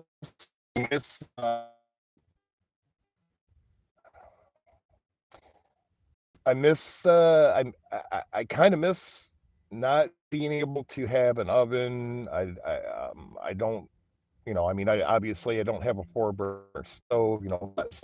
So there's some things kitchen wise that I can't do because of what I have. But I mean, there's nothing that I really miss. There's nothing really that goes through my head where it's like, damn, I wish I wouldn't have did this because now I can't have this or now I can't have that. So, I guess the short answer is there's really nothing I miss about a house.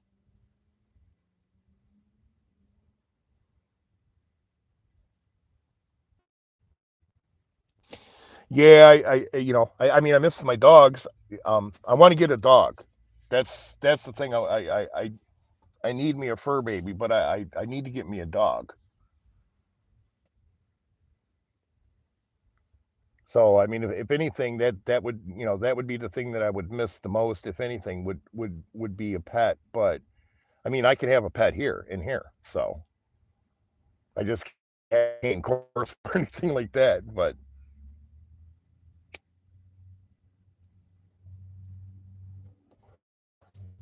I'd like to get a dog.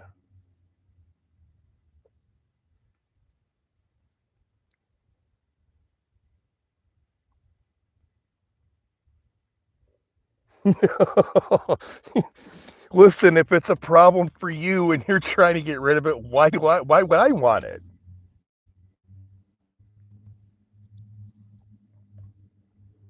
Great Dane maybe. Actually, I wouldn't mind a bulldog.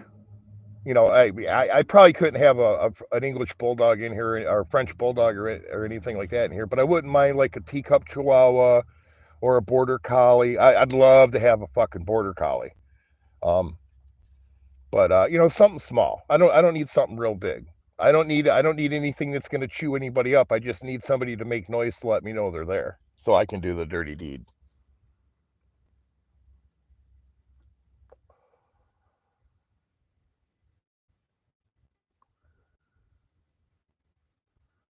Yeah, I feel you. I would miss my garage. Yeah, I mean, you know, there's pros to living in a house. Don't get me wrong, but yeah, I got to look at it, and it's like I'm 58 years old, man. How much house do I need?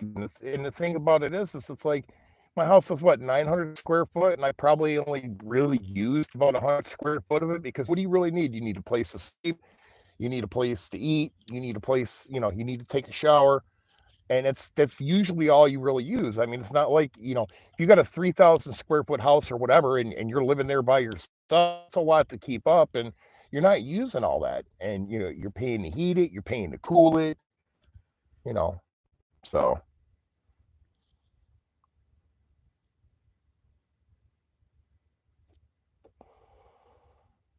oh, I love collies and border collies.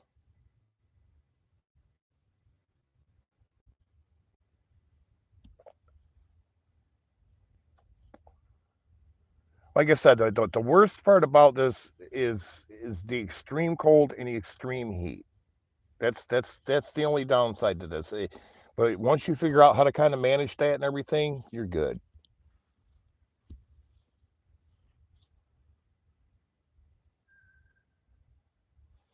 I will, Diamond. Thanks for coming out. Have a good night.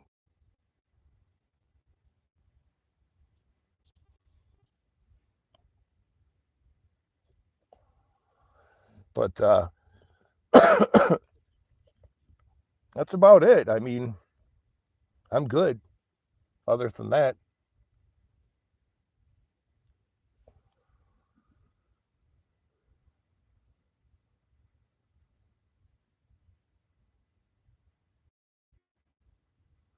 I have a 3 bedroom, two full bathroom, and I hardly go into 2 bedrooms or one. Make sure it's TV. Just want a place to fix the cars. Well, see, you know, if I'm working on the van, yeah, you know, obviously it's different than a garage, but I mean, if I need to do any kind of stuff with the van or whatever, I usually just go and do it at my storage unit.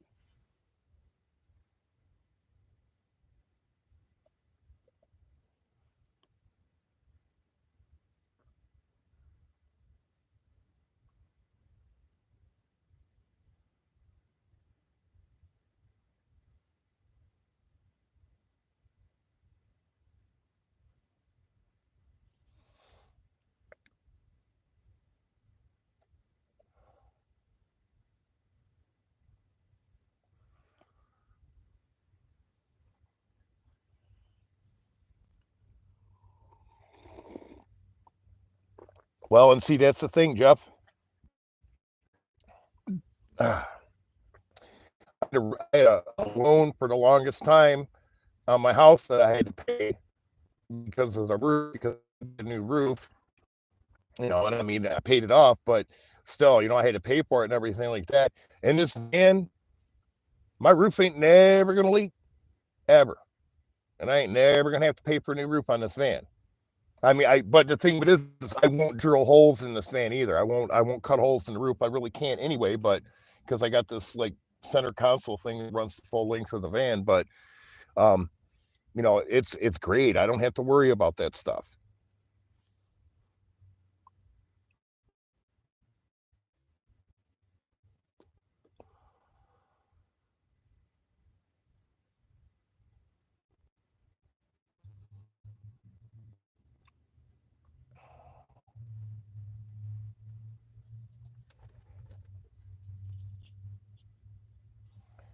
And my bed in here, my bed's it's a $100 camping cot from Cabela's, and it does the trick.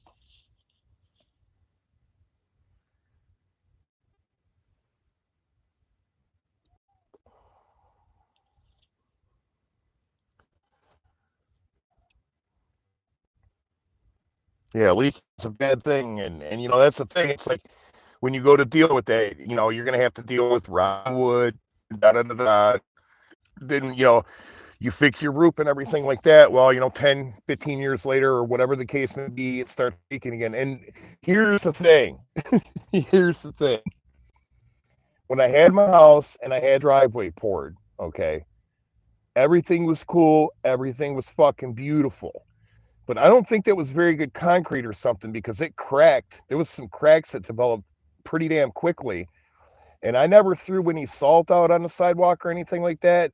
But my neighbor um, did my snow one time.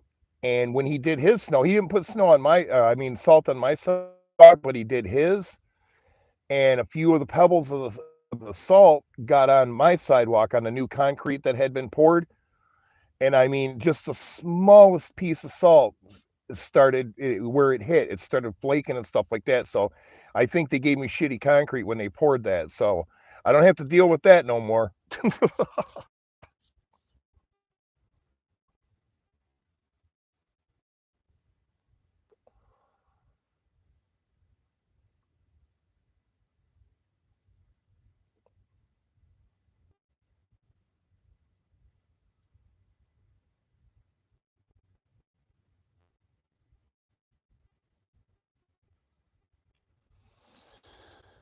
Hoping Boris, wouldn't it be hilarious if you were waiting by a Boston accent one night and you look out and see Amanda May parked right beside you, also camping out? Oh, that'd be great. I'd love that. Me and Amanda, actually, we always got along good. I mean, we argued and stuff. I mean, I would go after her and stuff like that, but I mean, we always got along good.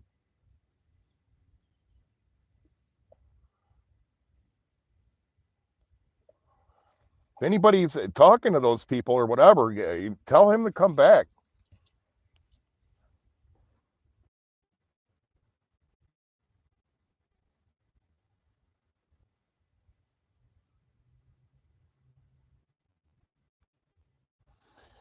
You bought Amanda pizza one time. No, what? No, what that? I didn't buy her pizza. What I did is I gave her $50 on New Year's Eve because she was broke, no cigarettes, nothing like that, and I gave her $50 and said, "Get some beer, and cigarettes, but just make sure you get some food too."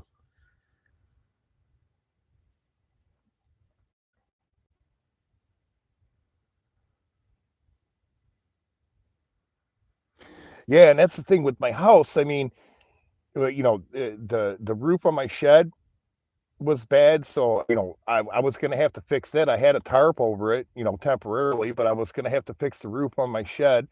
I had this big ass tree in my backyard. It's one of those nuisance trees. It's not a tree that you want, period. But I had this big ass tree in my backyard that was leaning towards the house. I mean, it was the tree was moving basically, and it was leaning towards the house. So if it ever fell over, it's gonna fall on the house. And then there was a bunch of trees and a back fence and stuff like that. They were all jacked up and everything else. So, there was probably, a good $5,000 to $6,000 worth of tree work to be done on that property alone. And I mean, I did as much as I could, but I'm only one guy, and I don't have the equipment. I'm not a tree dude. We're professionally cutting trees down and stuff like that. So there was $5,000 or $6,000 worth of work that needed to be done just to get rid of all them trees.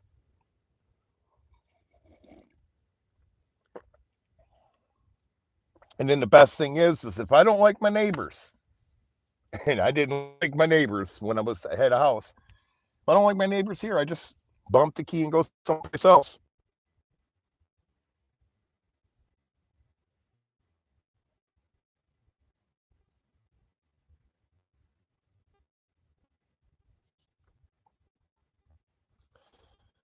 Yeah, the trees are a nuisance, because for me it was That one big one, I don't know what the name of it is, but it was one of those helicopter trees. You know what I'm talking about?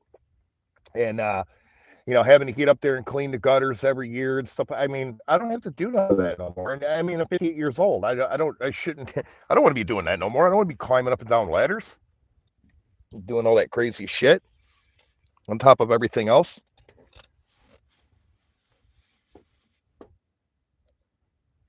So it's like, today I was cleaning to clean my carpet here in the back in the living area. It takes me about 5 minutes.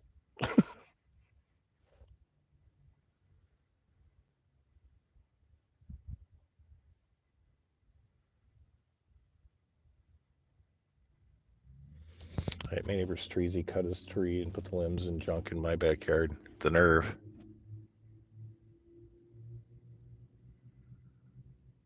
Yeah, see, that's the thing. The trees I had in my yard, they were the nuisance trees that just make big ass messes. So, and before I left, that house that was built next to me, that nurse, she moved out of there and sold it.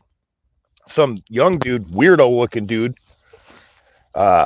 moved in there, and his daddy left a note on my door one day because it was this big ass branch off the big tree that was like growing over their yard type thing. And the guy left this number, wanted me to call him, so I call him up, and he's like, "Yeah," he's like, "Do you mind if I cut some limbs off of the tree there in your backyard that's hanging over my son's property? I'm gonna, pay to get him some tree work done and stuff like that." I'm like, "Go for it, do whatever you want, because I'm selling the house. I don't give a shit." So they cut the shit out of the tree, this big ass limb that they'd cut off that was hanging over on their property. And that made the tree start leaning. So it's like, well, that tree's eventually going to come over. They're going to have to do something with the tree, but that's not my problem. So.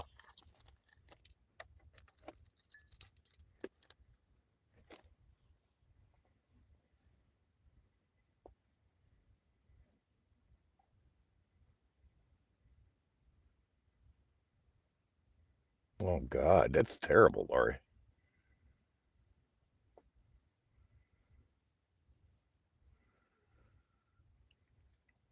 I sold my chainsaw and everything, and when I sold my chainsaw, I'm like, "Yep, I'm glad I won't be using this no more."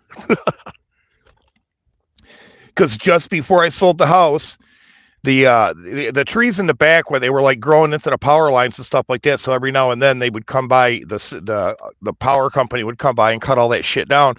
Well, they had come by, cut it all down, and just left it laying in my backyard. And then I'm out there dealing with it, and the city's trying to ding me for it. And it's like, dude, I didn't do this. And as soon as I seen it, I started cleaning it up. But they cut a lot of shit down, dude. I can't get it all done in one day. So.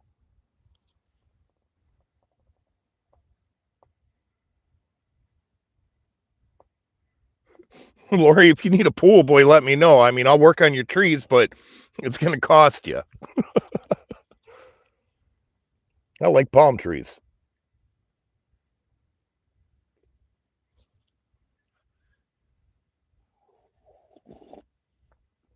So I'm glad that I don't have to deal with any of that anymore.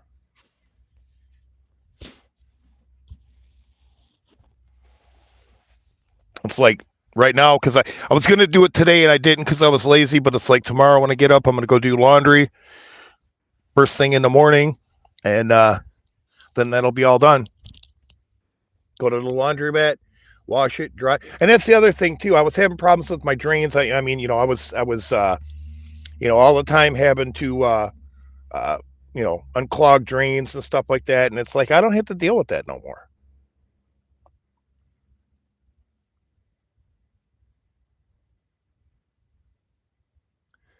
Otis says it's good to see you all. I might be back, but if not, hopefully see you again soon. Bye, Boris. Take it easy, Oda. Thanks for stopping by. Sleep, sweet dreams, and all that other happy stuff. Do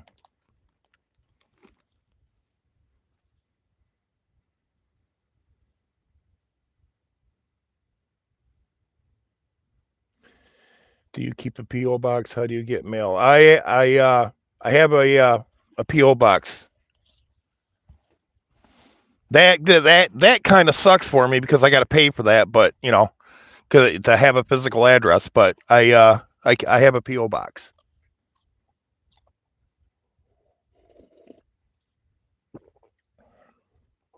And I'm going to use a word I don't use very often, but and see that's the other plus to it. The place where I have my PO box, I mean, I'm cool with it and everything like that, but I think I'm going to change it because the one of the ladies that works there is just she's just a cunt basically. And I hate having to deal with her when I go in there. I don't even like looking at her. So I'm thinking about just getting one someplace else. So, it's like you don't like your scenery or whatever, you just move. So, I don't like her, so maybe I'll just get my PO box someplace else. Cuz it's coming up. I'll have to renew it anyway pretty soon, so I've been thinking about moving it to another city.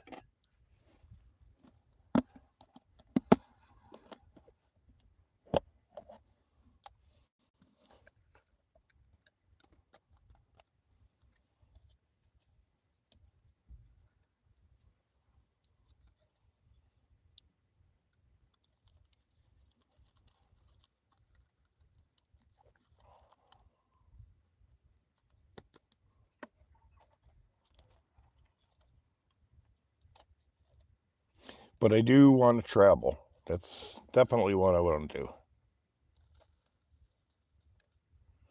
I want to go to Texas Valley in the Southwest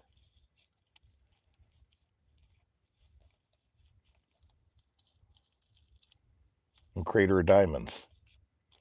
But I've said that like a broken record, so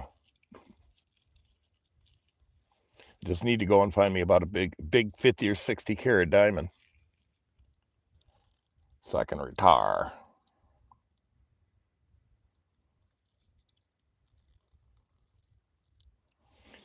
Vegas is nice most of the year. The problem of it is it's not a good place to be if you're homeless. So I mean, if you really want to split hairs, I mean, technically, basically, I'm homeless, and um, it'd be hotter than a bitch down there. So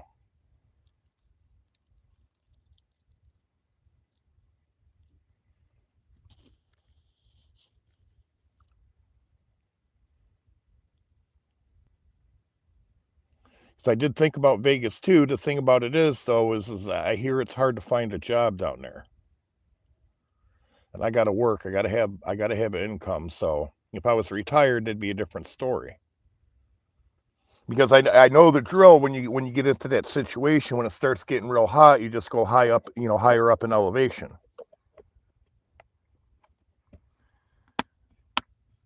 September through June is beautiful. Oh, I know. Listen, I love the Southwest. That's my favorite place. I mean, if you want to rank it, my first choice would be the Southwest. My second choice would be the Northwest. My third choice would be the Northeast.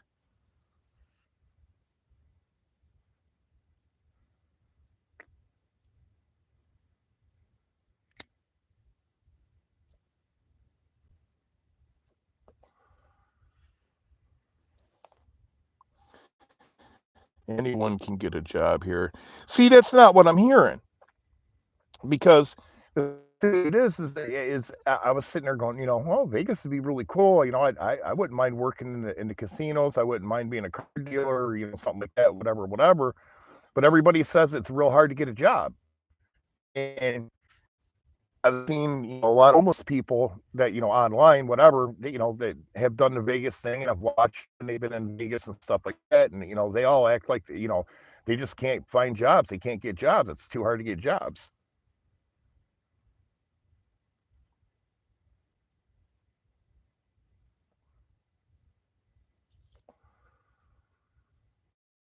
Continue delivering medical supplies and subscriptions for doctors and hospitals. That job is. She says they don't look. Yeah, see, that may be the case too. I'm just going based on what I've heard. So,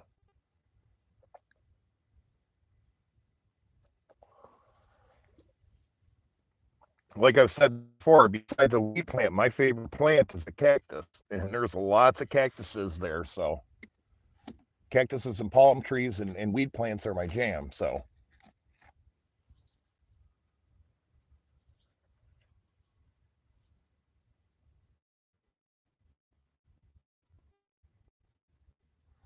and I could be wrong, but don't you have to get like a permit to be like a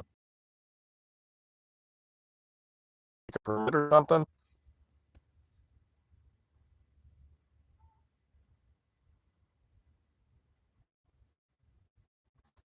It's not that hard to find.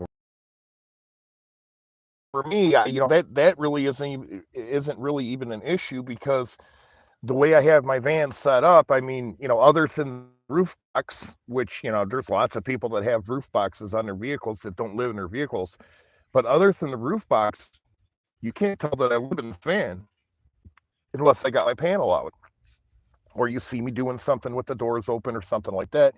You really can't tell that I'm in this van living it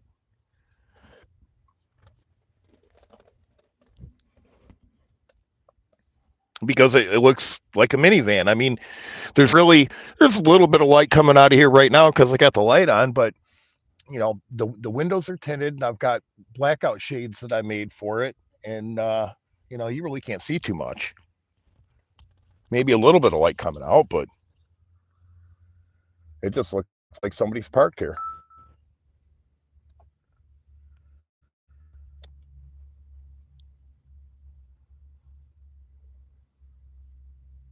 Nobody needs. Let's see. It's not even that hard to find overnight parking. Nobody needs permits. The street around the corner has a van lifers at night. Yeah, that's the thing. I mean, like I said, if you know what you're doing, you can sleep pretty much anywhere. I'm not going to go into my review because they're not hard at all for me.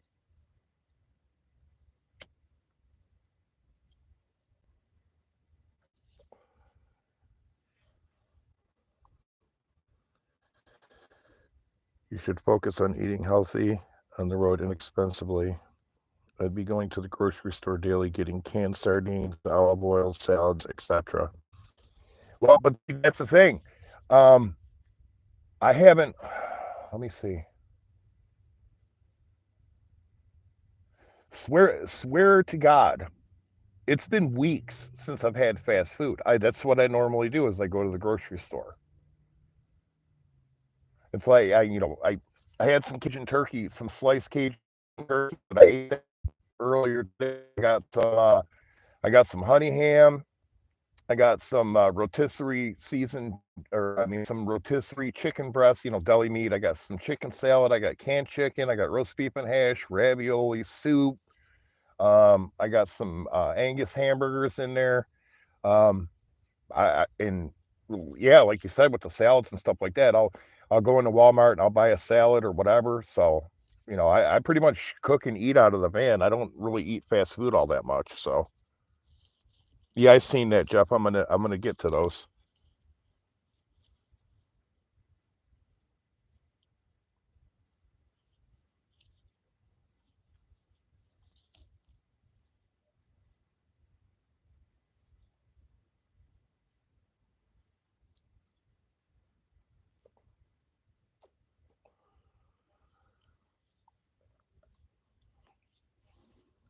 I mean, I've got a frying pan, a camping and like that. It's got a folding handle, so I can make sausage and eggs. And done more than once. I mean, I got a refrigerator in here.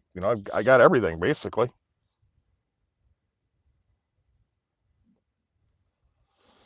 You should also make it a goal to walk at least 45 minutes to an hour a day so you don't develop clots. Yeah, that's what I need to do. And actually, that's, you mentioning that, I've been thinking about that. And it's like, yeah. So what I do for that is I have a membership at the gym and I can walk on a treadmill or, like I can go walking around, go for walks or whatever. And then, I got a membership at Planet Fitness. I mean, I don't have to hide that. That's where everybody goes.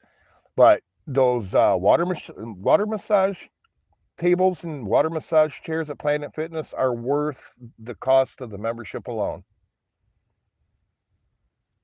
So it's like I didn't do it tonight, but last night when I went in the gym to take a shower, took a shower, then got myself a nice water massage, and then went out to the van and crashed out and went to sleep.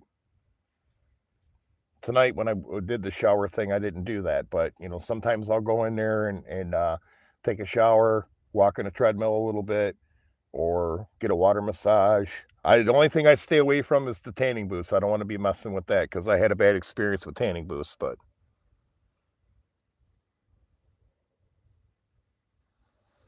people are doing entire tours on YouTube. They do shorts with tourist tips. Not hard, but very popular. Yeah, and see, if I was down there, I'd probably be doing it. And see, that's part of it too. That's why I wanted, get my channel back going again and everything else is because I want to be a real content creator per se. Kind of kind of develop that. I want to develop a channel, a real channel, not a bullshit hash and trash channel and everything like that. So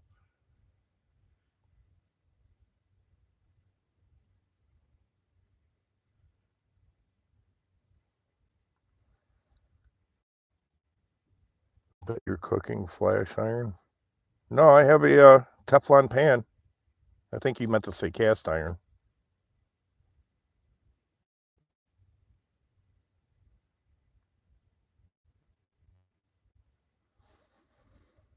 No, I have a real nice pan actually.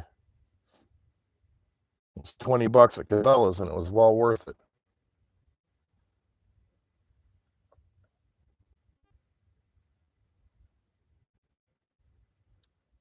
Whom are the forces? Stop. I have no idea what's going on, Amer. How many beers are you? How many beers in are you?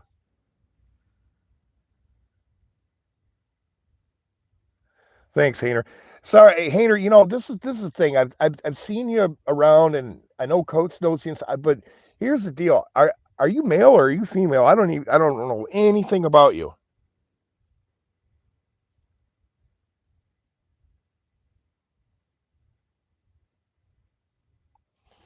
Being a real creator is too much work. Yeah, it's a lot of work, Jeff. I'm not gonna say it's not. It's a lot of work. I mean, I can edit and stuff like that. Um, but I could do it.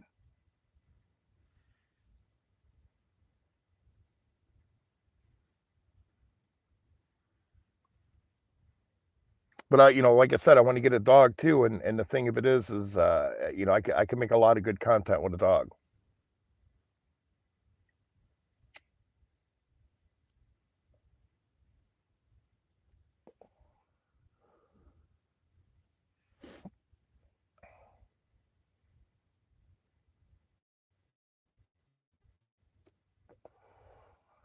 And the van cooking thing, I could very well with that because I do a lot of good stuff as far as cooking in here goes.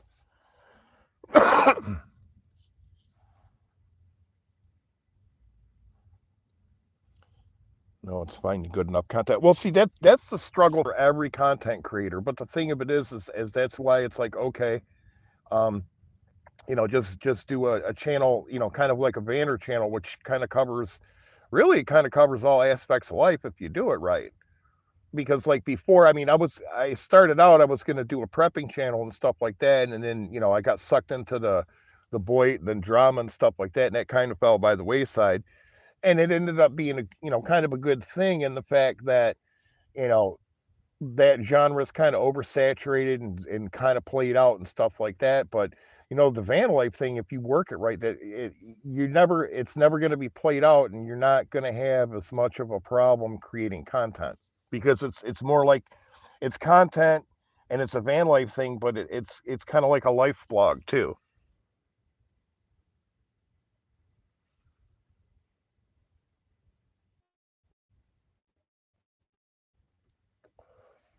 It's like I haven't done it yet, and I will do it real soon. I mean, hell, I could even do it tomorrow if I wanted to. I'm not that far away, but there's a graveyard that has been around for a real long time. I'm sure it's interesting as hell. It looks interesting from the outside. I've never been in it, even though I've lived, or been in close proximity to it for shit 50 years. But um, they got a sign out in front of it. It's up for sale. So what's going to happen is somebody's going to buy the property and they're going to dig all those graves up and do whatever they do with them and property develop it into a subdivision because the place where it's at is prime real estate for a subdivision. And I know there's some interesting shit in there. So I need to get in there or go in there at some point and shoot some video of some graves and stuff like that. I know I'll use off of it.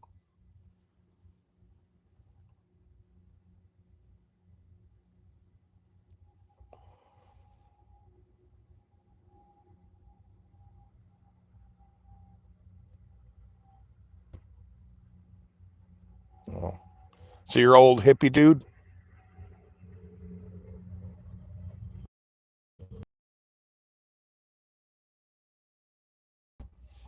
No, Rabbi. I doubt they do.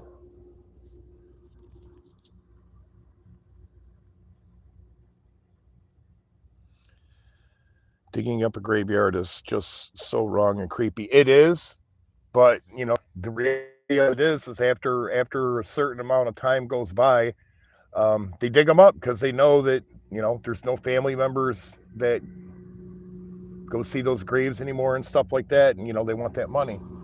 And see, like that noise you hear right now, that's the parking lot dude, the street sweeper dude. He's cleaning the lot where I'm at right now.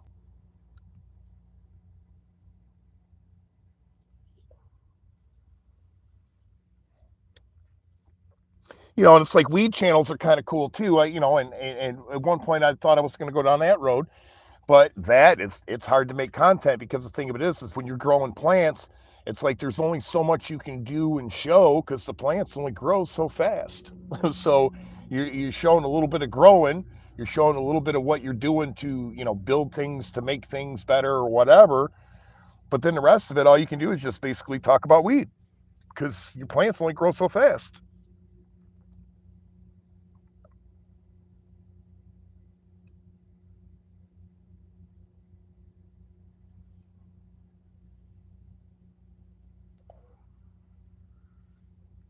And then honestly is I don't know, maybe it's kind of a little bit of a new genre that I'm going to do or whatever because it it's like van life, but then I'm kind of mixing prepper shit into it because I've got a full complement of survival gear on board with me. So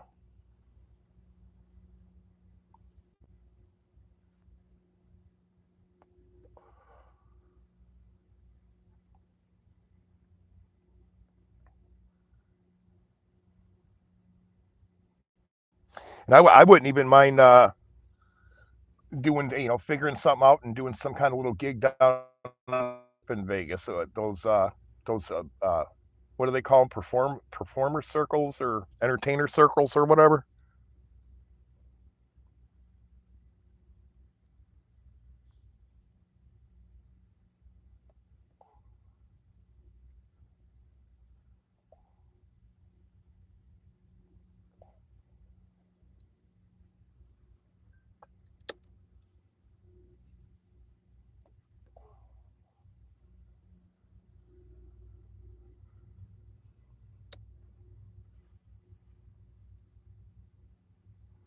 What's happening to Dervit?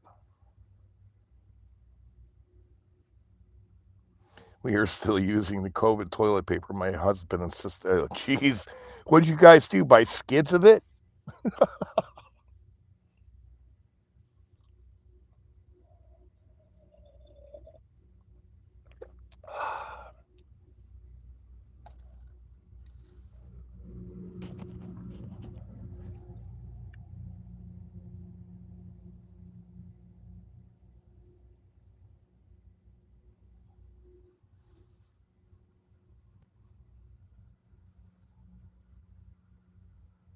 I have put it in my will.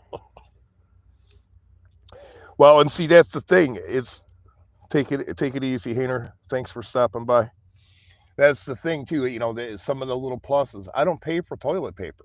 I have some toilet paper on board. Um, but I don't have to pay for toilet paper because usually, well, I'm always using a public restroom and they always have toilet paper.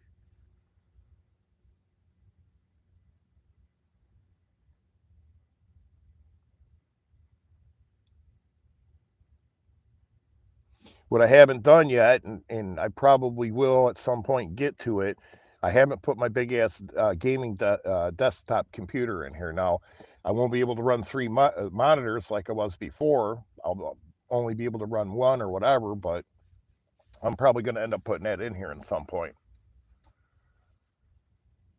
But the van has a DVD player in it. It works. Everything works fine in it. And then I also have a little it's a little it's a TV antenna. If I got a TV, I can put it in here if I wanted TV too. But I've got a little magnetic TV antenna that I could put on the roof of the van and run a TV in here too if I wanted to. But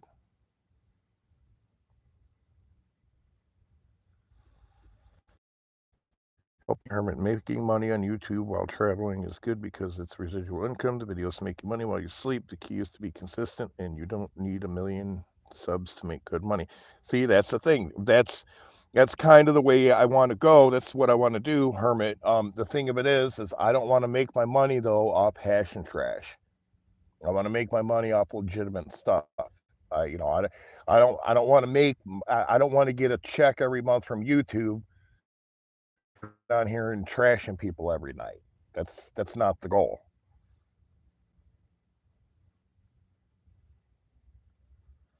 I haven't made content in 2 years and still get a residual check every month. Yeah, see, that's the thing.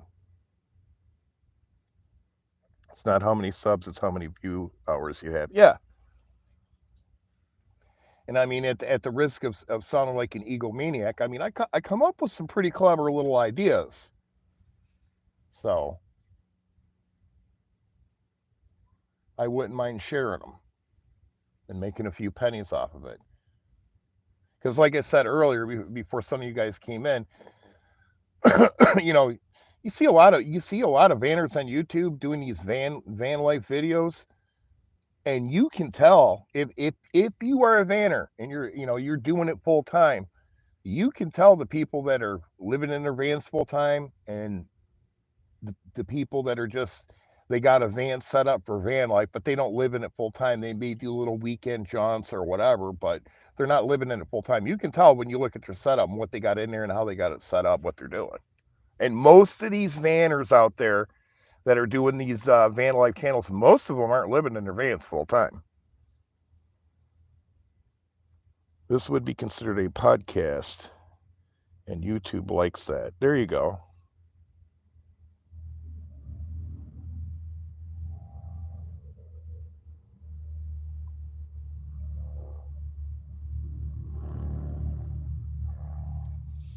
"2016 Boris would laugh his ass off at the thought of having content that didn't involve drama and trashing people."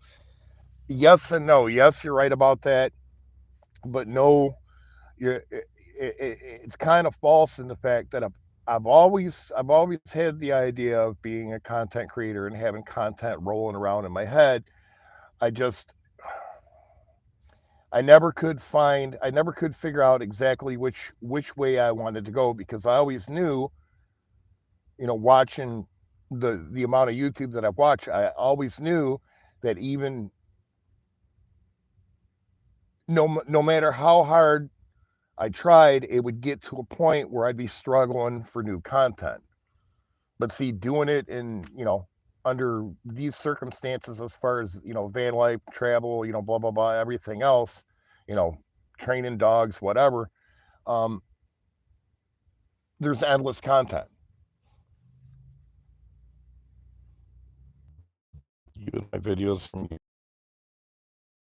I I got some hash and trash shit. That's on private and stuff like that. But the reason why it's on private is because I don't really want my channel full of all that shit. And I really, I mean, I don't want to make money. Like I was saying the other day, I don't want to make money off of most people all the time.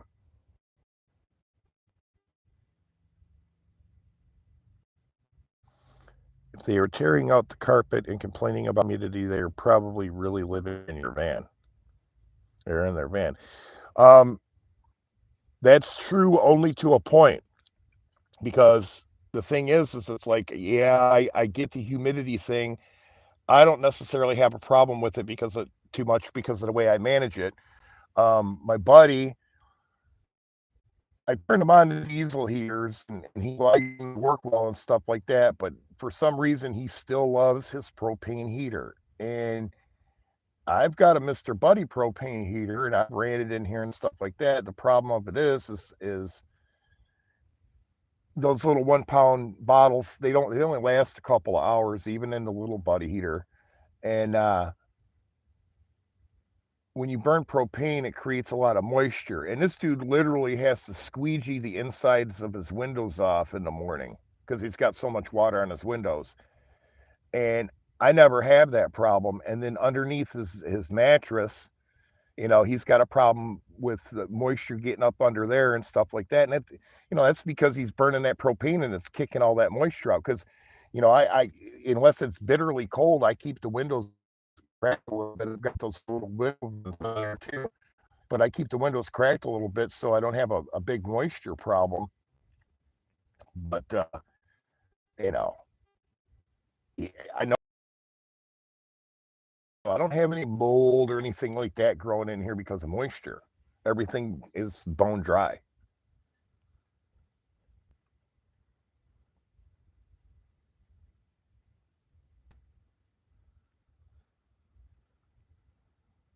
You don't need the troll stress doing drama. Yeah, that's true.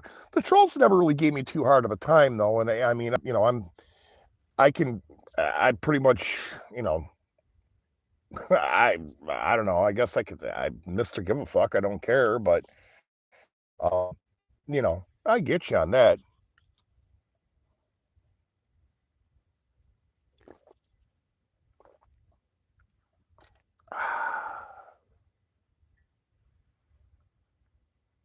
People come to YouTube for 3 reviews: entertainment, education, or how to. You have skilled abilities, you should make how-to videos. There's less competition than how-to and profitable. Yeah, I probably will do that. That's. I've been thinking about this a lot of time, and procrastinated with it and stuff. It's like, you know what? Just fire your channel up and just start talking. Just start doing things. The weather's breaking. Start doing things. Start making content and do your thing. That's why you see a couple little bullshit videos that I did as a test as far as some band content. And I mean, for as big as my channel is, as active as my channel has been, the videos actually did pretty good. Just the thing of it is I lost my monetization because I was inactive for so long.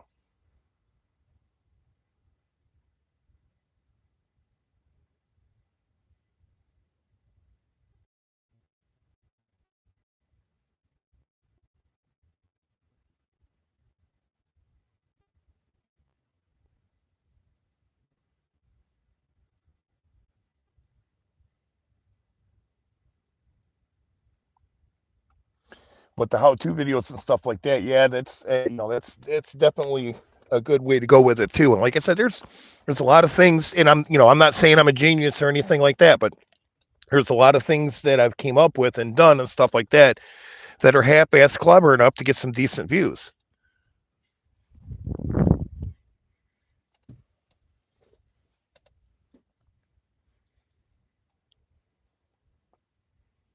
Like Bob Wells, I think the name of his channel's Cheap RV Living or something like that. And he was talking the other day. He's like, yeah, he's like, you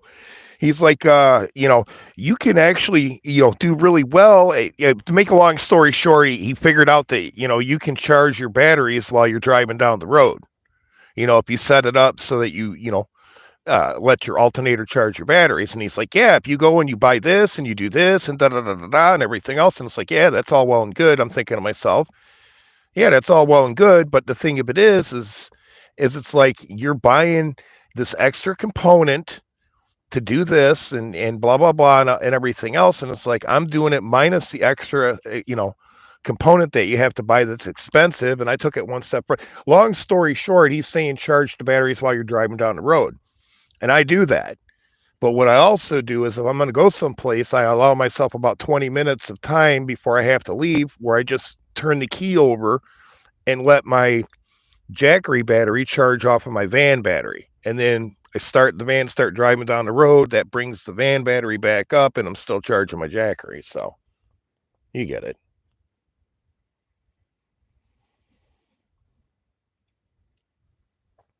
Mayhem, I have to give you credit though. 6'4", living in a van for over a year. I could never do it. Well, thanks.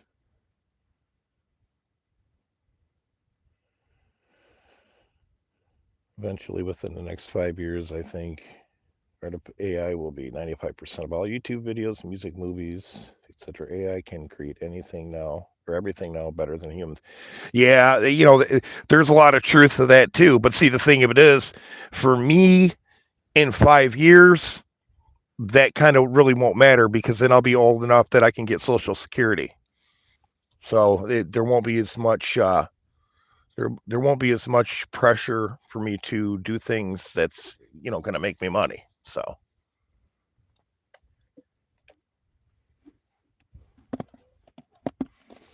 And the thing of it is, like you said, as far as reasons people come to YouTube, I'm one of those people that that use YouTube to learn things, and I've learned how to do quite a bit of things just off of YouTube. I mean, I taught myself how to build AR-15s off of YouTube, so it wasn't like I had somebody show me or train me or anything like that, and I didn't buy any books. It was YouTube videos. The candle making, I learned how to do that on YouTube. I mean, it's not real hard, but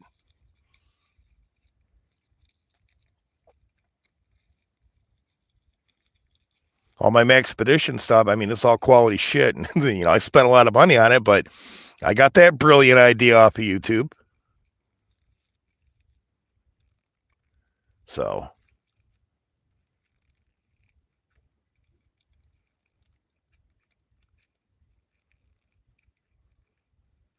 As far as travel goes, I know some kick-ass places to go.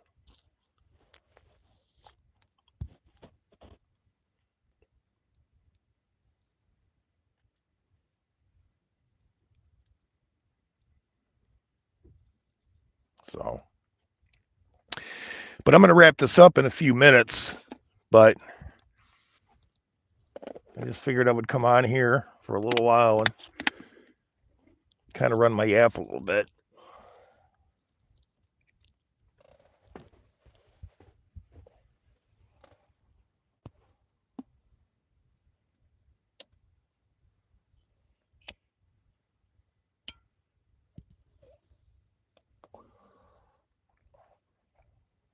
Actually, when I first came out here, one of my buddies that I met out here, he had a small minivan. He's like, yeah, man. He's like, you want to buy this van? I'll sell you this van. I'm like, no, I'm straight, dude. And I would have bought it because it had some features that I liked on it. It was an old mail van is what it was. So it had the what do you call it? The wall between the front and the back or whatever. But the thing of it is I mean, it was smaller than this van, and the back wasn't long enough for me to stretch out in. And it's like, dude, I'm 6'4". I can't sleep in that. I need something a little bit longer. And this one, this van is just big enough.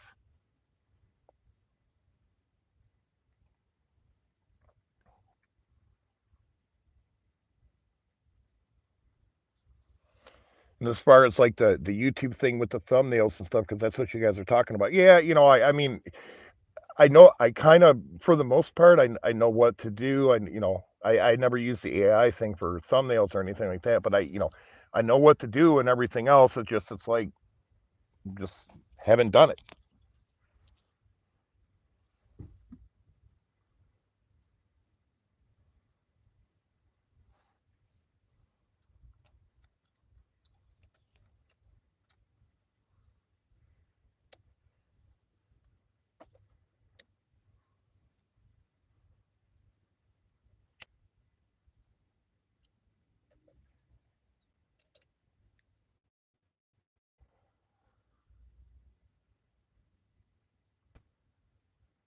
Yeah, see, I would have to look into all that stuff. And see, it's like Lori, if I would have known you were coming around, I would have tried to do a panel, but next time you just tell it what you want and it does it for you. There you go.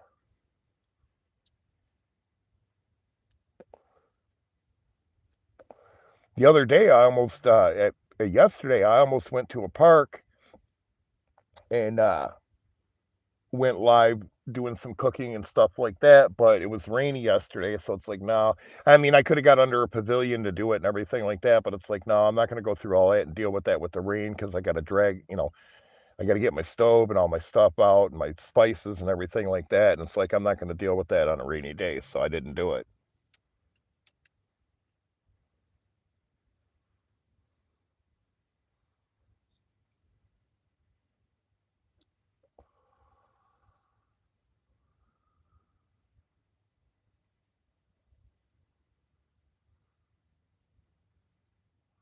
Whose phone number are you trying to get, Lori? Hermit?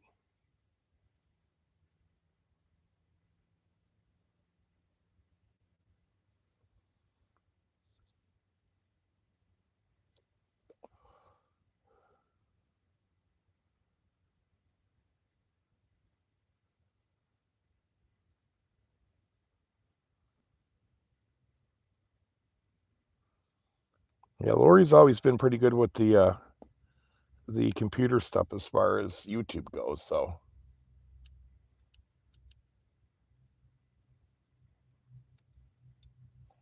yeah, she does do good content because I've seen her content. So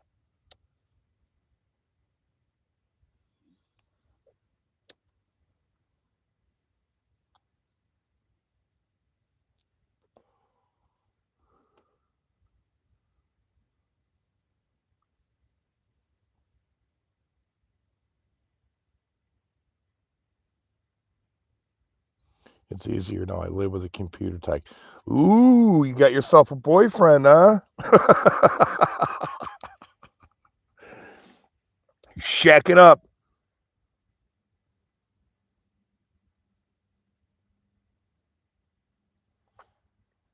I knew you were going to say that. I'm just messing with you, Lori.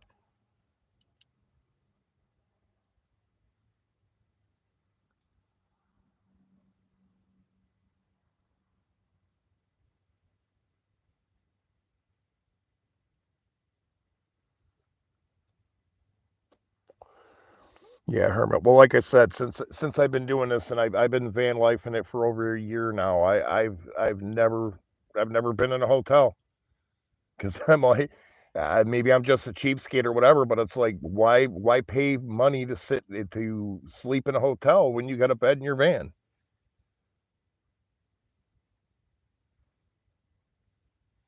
My son-in-law gave my house to my kids. My kids gave their smaller house to their siblings. Yeah, I figured that's what it was, Lori. I couldn't resist. I'm like, oh, so there's no way I was gonna let you get away from that one.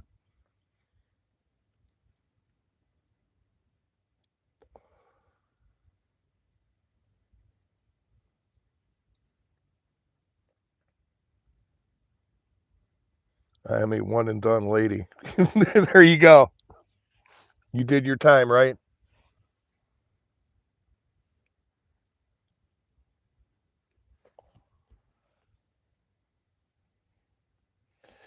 My my grandmother used to always say, there's a lot of benefits to being single, and she's like, if you decide you want to take a nap and you roll over on the couch and close your eyes, you don't have somebody going, "What are you doing? Why are you doing that?" So,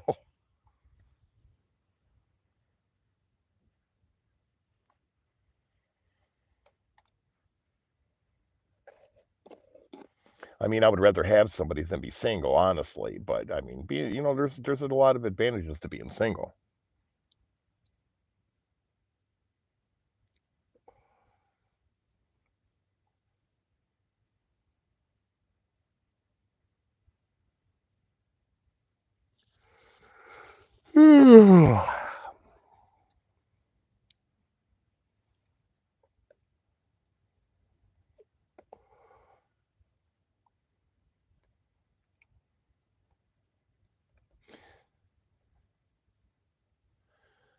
I have 4 generations in my house. I am never alone. There you go.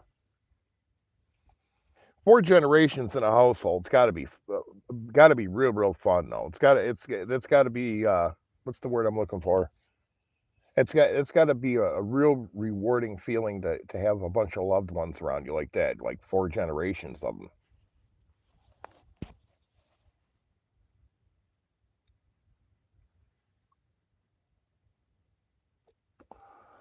Yeah, holidays are nice. They're all there. You don't have to go anywhere, right?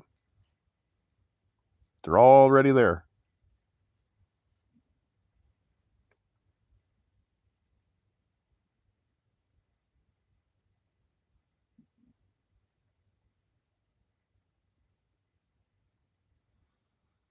Uh-oh, Hayner's saying stop speaking in tongues and tell us what you really mean.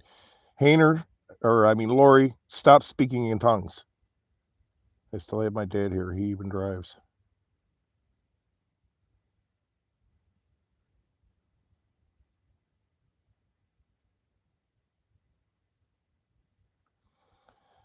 There are advantages to not being single if you're with the right person. There are a million disadvantages to being married to the wrong person. Yep, that's that's exactly right. That you said it perfectly. But in all fairness, and see that this is the problem that you take with marriages and relationships and stuff like that. The risk you take is as you meet somebody, you hit it off, you're compatible, everything like that. You get together, and then over the years you grow apart. You always risk that.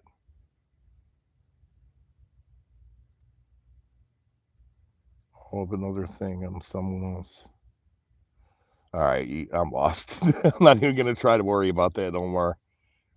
I think you're the one speaking in tongues tonight, but I think your tongues are coming out of a beer can. So, but that's all good.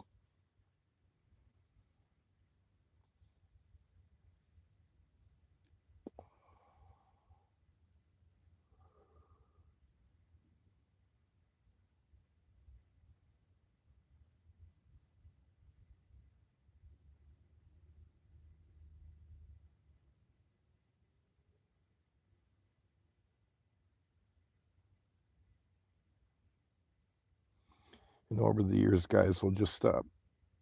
Over the years, guys will just not stop hitting on your wife.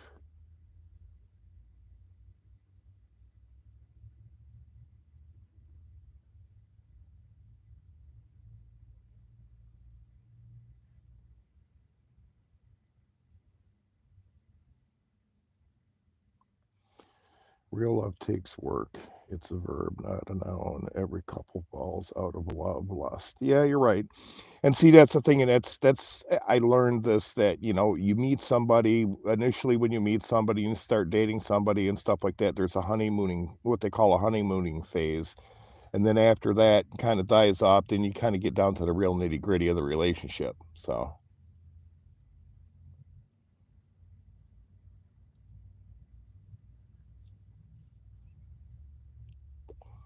and Jeff's right too.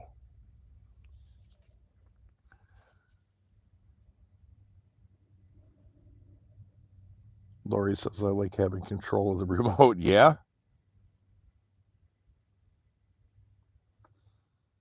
Well, I mean, other than like being in a gym on a treadmill and stuff like that, I haven't watched TV in a year basically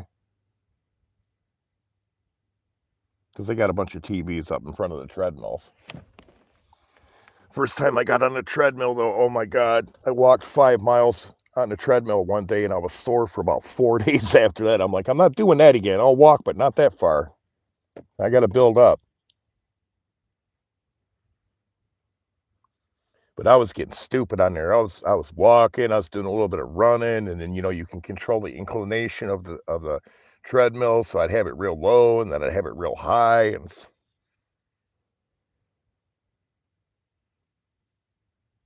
my kids had to show me how to turn the TV on after Howie died. Yeah, I had heard about that, Lori. I'm sorry you lost your husband.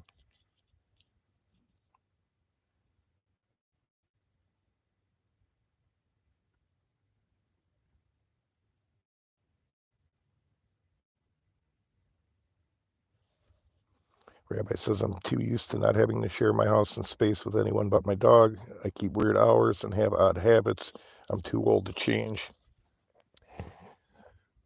Well, I keep some weird ass hours, but if I had my preference, I'd rather be with somebody than not be with than be alone. But it is what it is.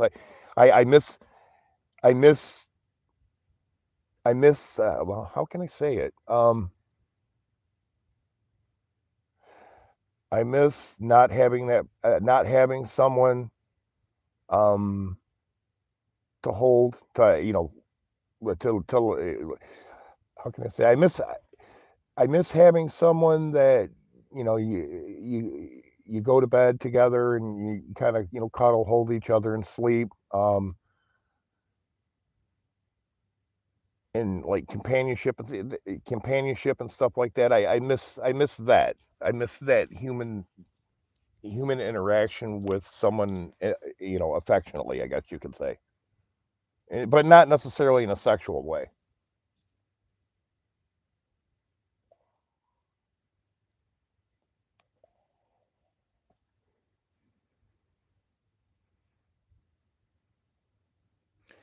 I liked having someone, but not sharing my space. See, I don't even mind sharing a space, but I've always been of the mindset of the woman controls the house. I just need a man cave type thing as far as how the house is set up and blah blah blah. So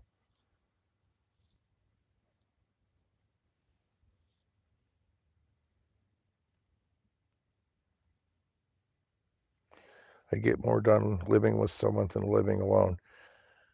Yeah, yeah, I can see that too. Being Listen, being alone can be depressing at times. So, but I think anyone, being alone can say that as well.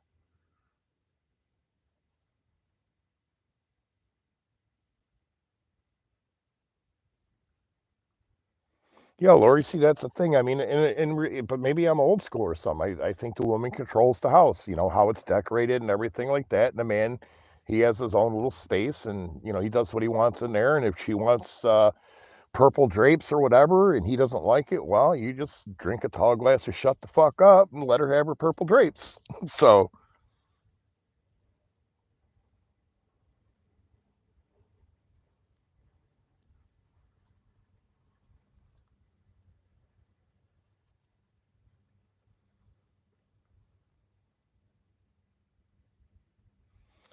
you come live all of a sudden, really, what's the agenda? There's no agenda.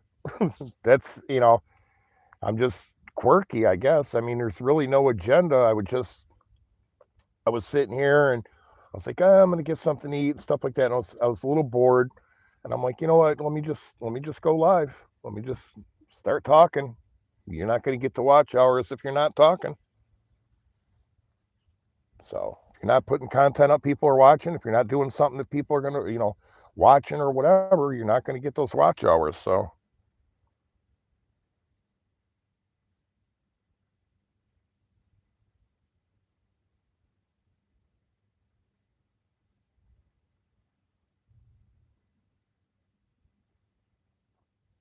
it's like it's in the middle of the night. So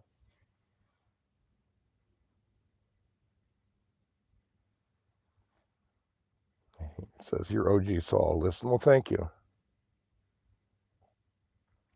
Saturday night, right before the holiday, good time to catch people at home. See, I didn't even think about that, but you're right about that. But yeah, tomorrow's Easter, and you know, I don't even know if I didn't even check. I don't even know if the laundromat's gonna be open tomorrow. I might have to wait another day, but that's all right. I got plenty of clothes, but I didn't even kind of factor that in there. It just, I mean, hell, if I get real bored tomorrow, I might go live tomorrow. Who knows?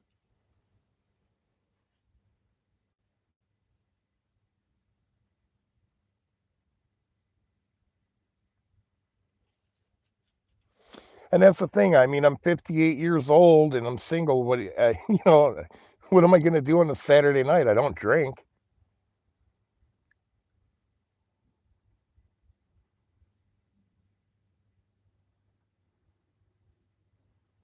I mean, like I said, I mean, I can hash and trash and bash like the rest of them, but I really don't want to, go back to a hash and bash channel too much, or really at all. I mean, if I have to hash and bash it a little bit to get things kicked up a little bit, okay, I could do that, but that's not the long-term goal.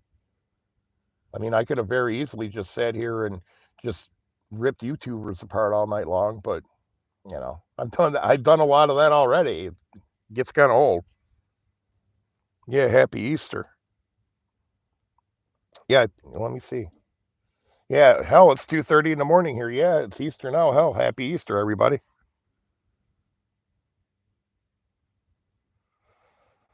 He says you had a nice crowd tonight.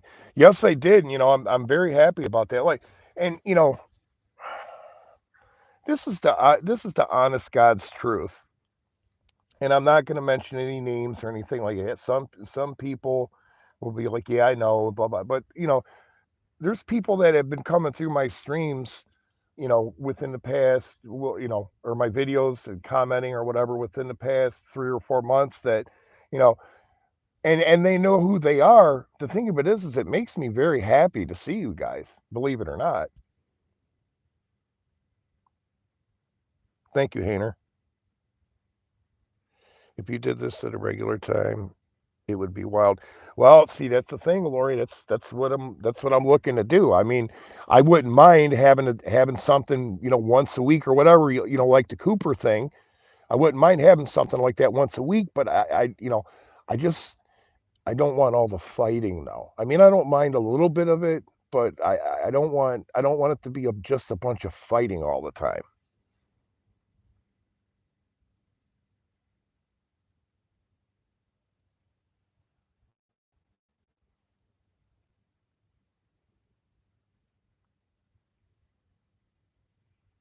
Did we ever figure out what happened to the fisherman? I think he died. Nobody knows for sure, but I think he died because his ego was so big. There's no way he would never come back.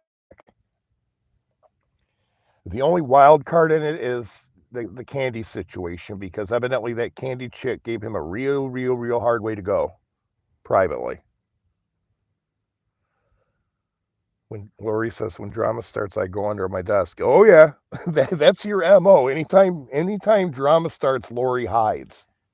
So any newbies in here, they come through and they see Lori here in the future. If she continues to come around, just understand when you start with the drama, she's gonna go right under her desk, or she's gonna like start coloring or do it, and she's not gonna.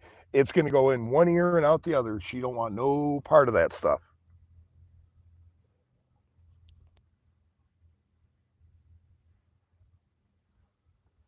I think he's dead. I mean, I don't wish no bad on anybody like that, but I think Dave's dead because he was in bad health anyway.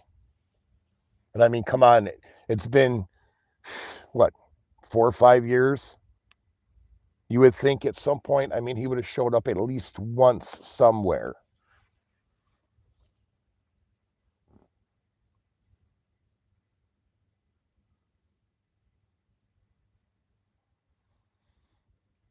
But speaking, and I'm going to do this now.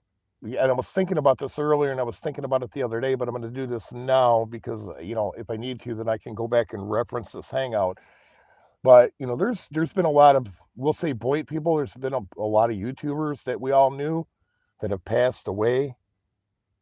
Um, Cooper passed away. P2E, which is prepping to endure, I'm pretty sure he passed away, unless I got my wires crossed. Zeus passed away. Vanessa Lavender passed away. Um, Midwestern Mary passed away. Uh, Scat Klein passed away. Her husband's passed away. Um, G Mango's passed away. He's a YouTuber. I know there's more. Oh, Jill passed away. Buddy Bopper passed away.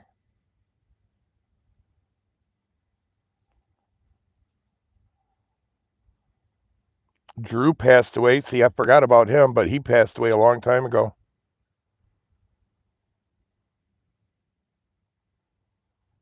I didn't forget her. I said Scat Klein.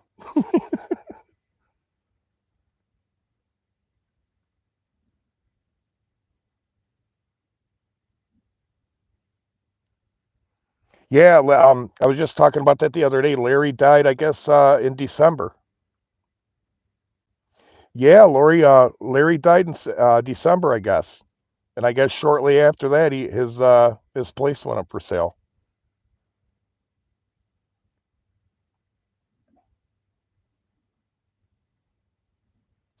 Yeah, and you know that's the thing. It's like Jill. You know, Jill used to aggravate the piss out of me at times because you know the drinking and everything like that. But at her core, Jill was a nice girl. So you know, I'm sad that she passed away.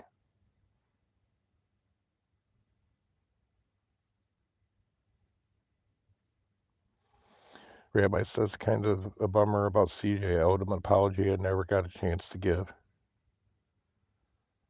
Hi, Ricardo. P2 had been sick for a minute. Yeah, and you know, when I found out that he passed away, that kind of bummed me out too because he was always nice to me. You know, he would always say hello to me and stuff like that. Alpo, he died. And see, that's why I'm doing this right now is to get the list so that, you know, if I want to go back and create a, a real good up to date list and the names that I didn't think of that you guys threw out there is going to be here. So what still makes me, man, bombshell scamming Jill. See, I don't know anything about that. And see, that's you know, Chick Eastwater's been around for a long time, but that's the other thing too. See, you know, there's a lot of people that have came through this channel within the past, we'll say just 2 months out of the blue. There's a lot of people that came through this channel that could sit up on a panel and have a discussion, um, or a disagreement or whatever without it getting off the wall crazy, like, you know, which is unnecessary. But there's a lot of people that can do that.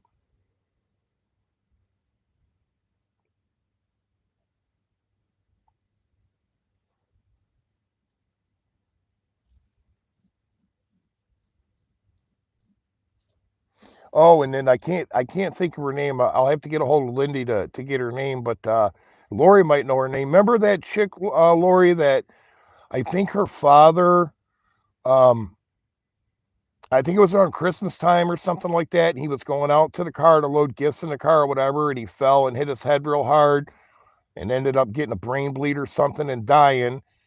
And then she rolled her ankle. I guess she was a heavier woman. She rolled her ankle and broke her ankle real bad. She was in the hospital, but she was the one. She would always do these little videos. For her, it was content. It really wasn't too much of anything, but she would always do these videos where she would show what she was eating for lunch or dinner or whatever. And then she always ended her videos with chow babies. She always said chow babies at the end.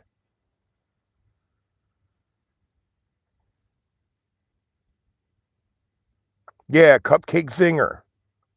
That's exactly who I'm talking about. She died.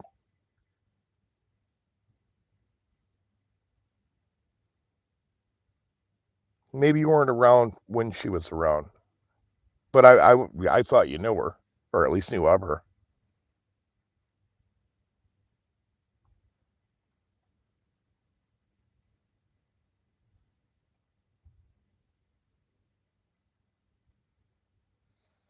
I think Cupcake had kidney issues. Yeah, I'm not sure what was going on with her. I think you're probably right, but I know that she had shattered her ankle real bad. I think she fell or rolled her ankle or something and ended up having like a compound fracture or something.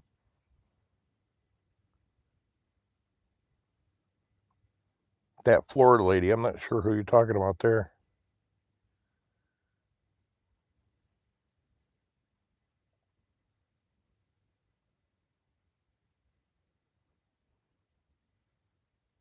That Florida man, you talking about Cooper chick?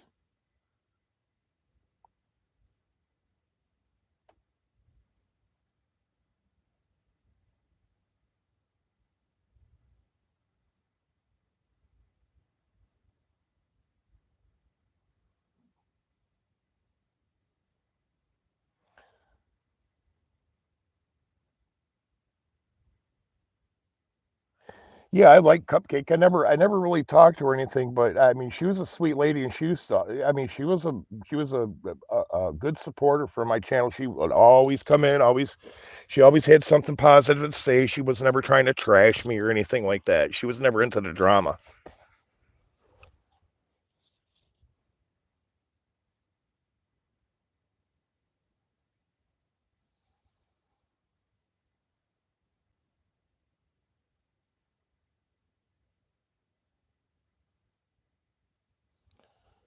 Who was the one that was really good friends with Cooper, the woman?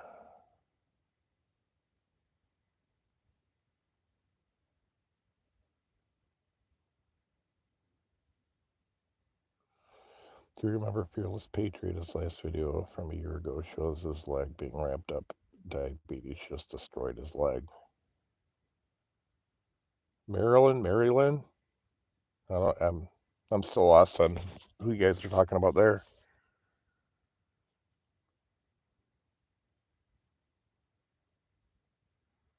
She was a regular on Rosie's. Mallory? No.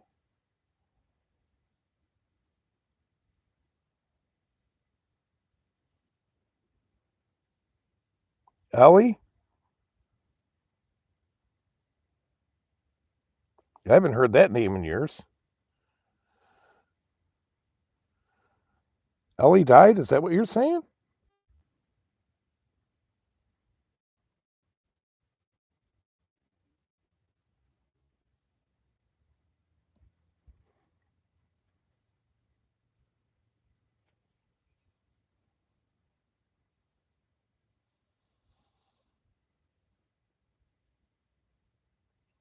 Francis. You know, and I know Lindy would want it, but I know I got a copy of that foot picture that she was sending out.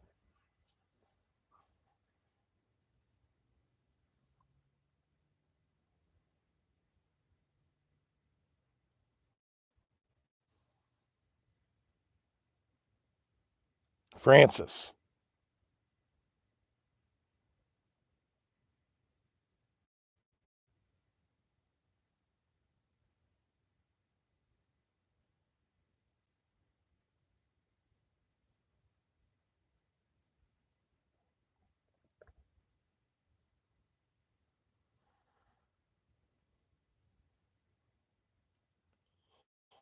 Debbie Lynn is saying, is Debbie Lynn dead? I know she was in jail. I don't know that she was dead, though.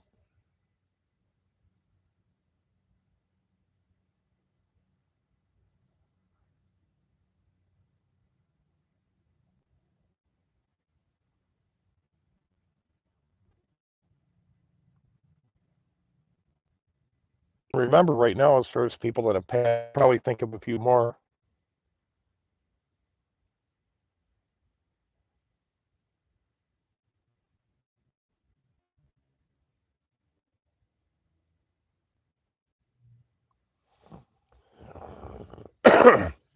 He wasn't necessarily a YouTuber per se, but I know Corey damn near lost her husband.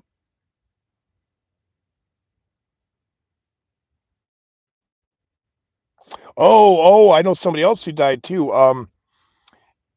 Jim Bullied. His name was G Miracles or Miracles or something like that. His real name was Jim Bullied. He lived in Canada.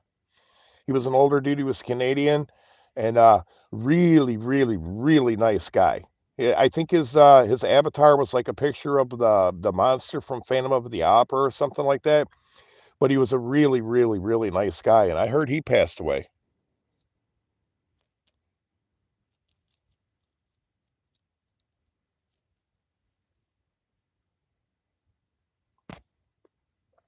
Jim Jimmy Rance, good old Jimmy Rance. I'm sure he's probably still alive. He was in pretty good health, so I'm figuring he's probably still alive, or he seemed like he was. What about that nut from New Hampshire or Vermont? I don't know who you're talking about.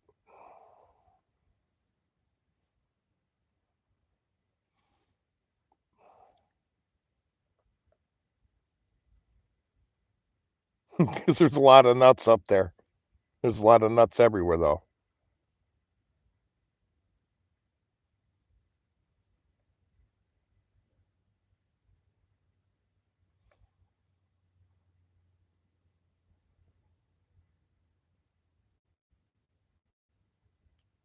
If you're talking about Amanda, as far as I know, she's still alive.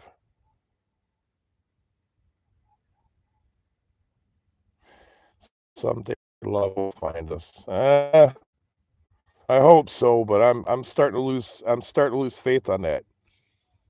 Amanda's still alive. Unless something's happened to her recently, Amanda's still alive. We'll say with maybe a year ago or so was the last time I had seen, maybe a little bit longer than a year ago, but Amanda was still up in New Hampshire and they had bought a Corvette. He was still with that girl and they bought a Corvette.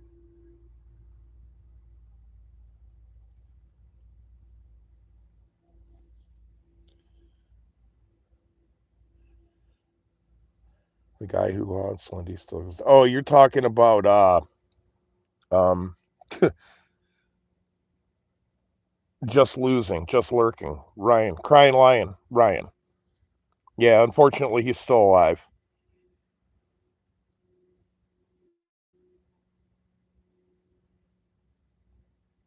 God needs to take that one and just shut him up.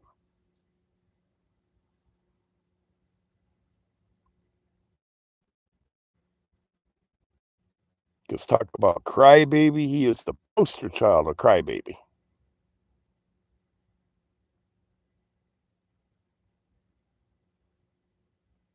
Oh, he goes after Lindy pretty much every day. He rants pretty much every day.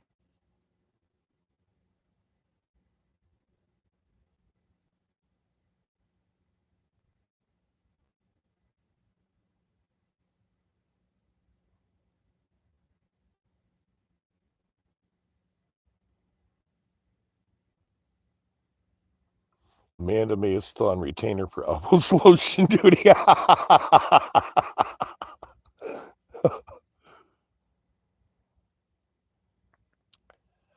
No, she doesn't mess with him, and she definitely doesn't care. She's not into the YouTube thing anymore. She don't even watch his shit. That's the thing. He runs his mouth at her all the time. She don't even watch it.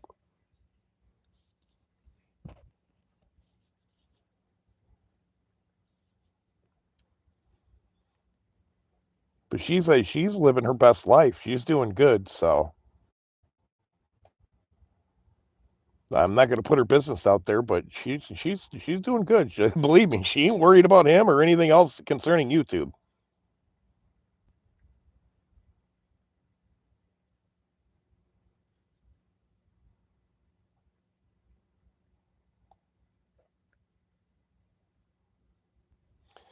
Elbow is in an undisclosed red light district south of the border, most likely. Yeah, probably.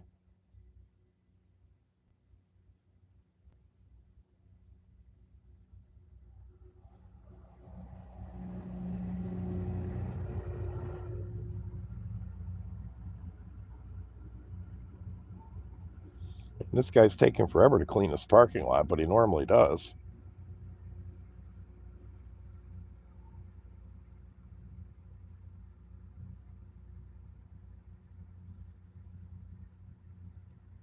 Lisa Marie died. I don't know. I don't know if it died or exactly what the deal was, but he ended up buying a van off of Mr. X. I think that one of Mr. X's vans. But it's not a very nice. I mean, it's all right, but it's not. It wasn't built as a camper van to begin with. So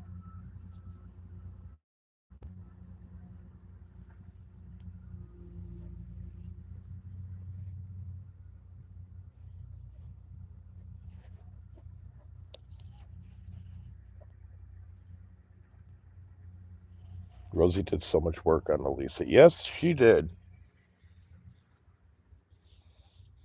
And of course, Elbow was just an ungrateful piece of crap.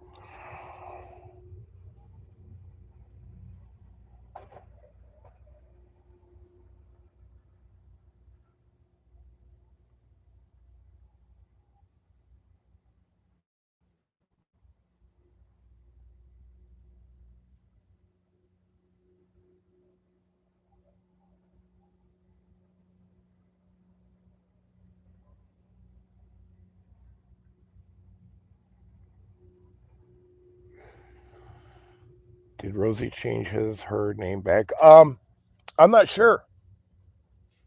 I just watched one of Rosie's videos yesterday. I think it was yesterday, either yesterday or the day before yesterday. I watched one of her videos where she was talking about detransitioning and stuff like that. So, but she didn't say to what extent she did.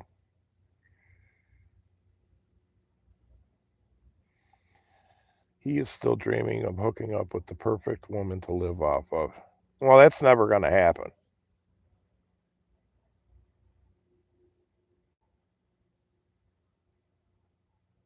I mean, listen, everybody would want a sugar mama, but the thing of it is it's like, yeah, that'd be nice, but you know what? I want the love thing. I want the companionship thing.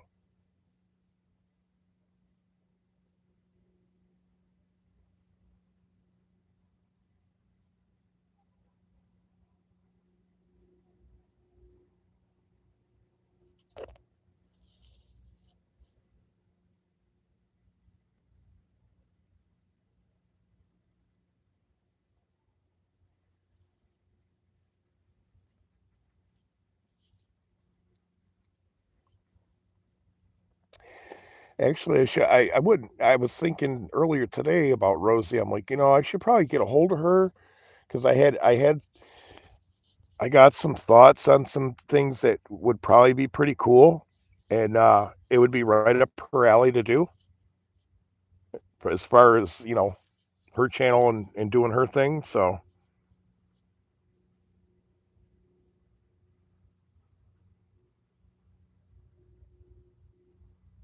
Rosie is still Rosie.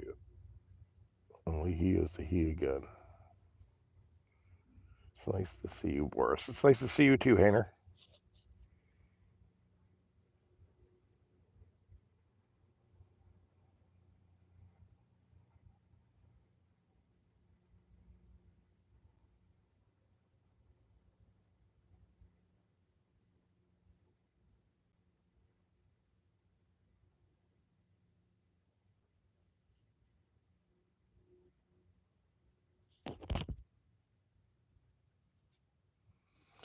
Wonder how come Rich Life of Road Trips didn't have another good run on YouTube. He was fun to watch. Yeah, yes and no. I mean, he was fun to watch, but there was a shelf life as far as how fun he was for how long, when you sat down to watch him. But the problem is and I don't think he should be on YouTube to be quite honest with you, but the problem is he's been messed with way too much. So, he's got real thin skin, so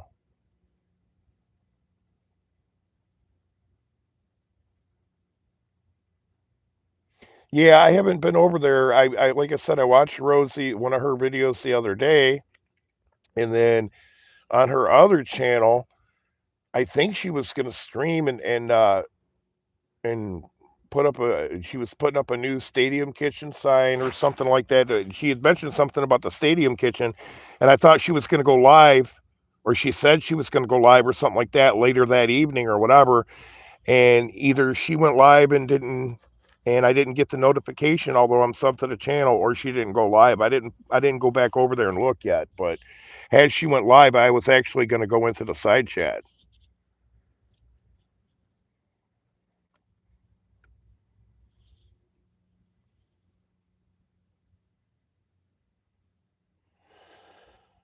Rosie, he is doing a lot of politic videos.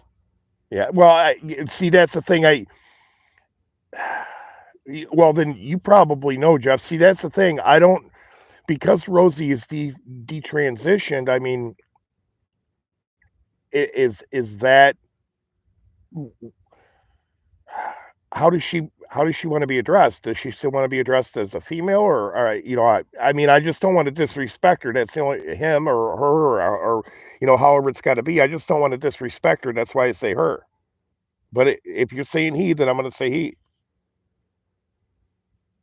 because you would probably know. Well, definitely know better than me.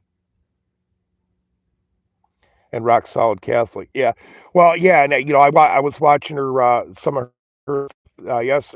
Well, when I was watching her yesterday, the day before, I watched her video where she was talking about interest rates versus inflation, and I'm not going to go into the whole gist of it, but I was watching some of the I guess you would call it political or economical stuff too. Rosie still likes to be called Rosie. She's been going to church.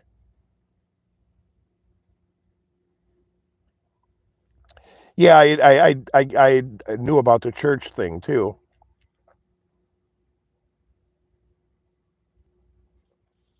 So,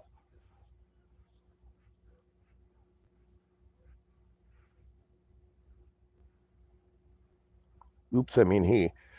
All right. Well, what I'm gonna do, Jeff, is I'm gonna refer to Rosie as he from now on. And if a problem arises and Rosie says, "Hey, Boris, you're disrespecting me" or whatever, then I'm throwing you right under the bus, bro, because it's all your fault.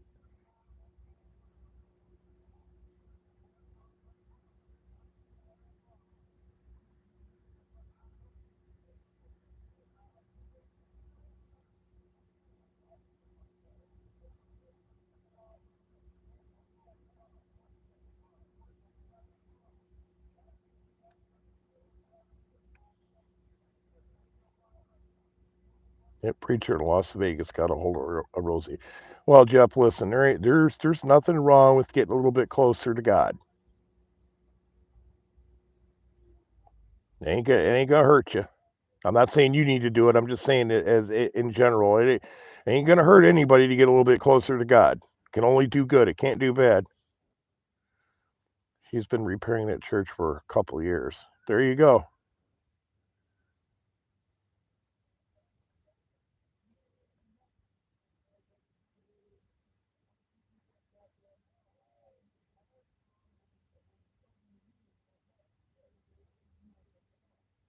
I think it was earlier today or yesterday, and Lord strike me that if I'm lying. What was I doing? Was I in the van or was? Yeah, I think it was in the van, and I literally said it out loud. Just that I was kind of thinking about some things, and I said, you know what, God, I want thank you for allowing me to survive what you put me through in 2020. I appreciate it.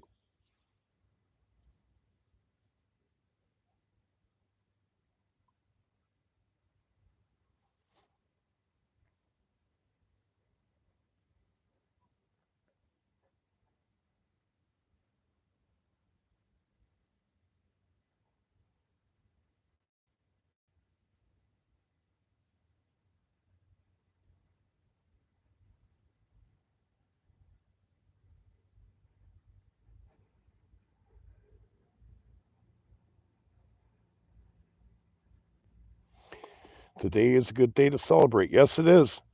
And that's why I was thinking about that because I'm sitting there going, "Yep, Easter's right around the corner."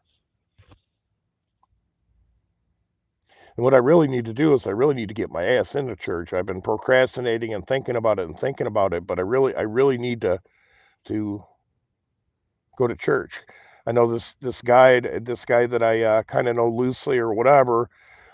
Long story short, he come up to me one day and he's like, "You know what?" He goes, "Every time I walk by you, I get this weird feeling."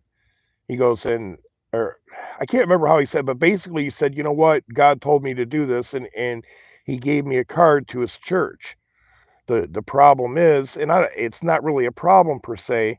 And I looked up the church and stuff like that, and I'm not opposed to it. The problem of it is um, he's a black fellow, and I don't. It's not a racial thing or anything like that, but I know it's a predominantly black church, and I know that I'll just mention the guy's name. I don't want to mention what he did or anything like that, but I know that Dylan Roof situation and that had happened, and I just kind of feel a little bit uncomfortable going there because I think that my presence, being a Caucasian, might trigger some of those people to think about that stuff. And I don't, I mean, I don't want to, I just don't want to like feel that tension. And maybe it's something that I conjure in my head that the tension wouldn't be there or whatever. But I just, I think that in my mind, it's like, maybe that might make people feel uncomfortable, and it's like I don't want to do that.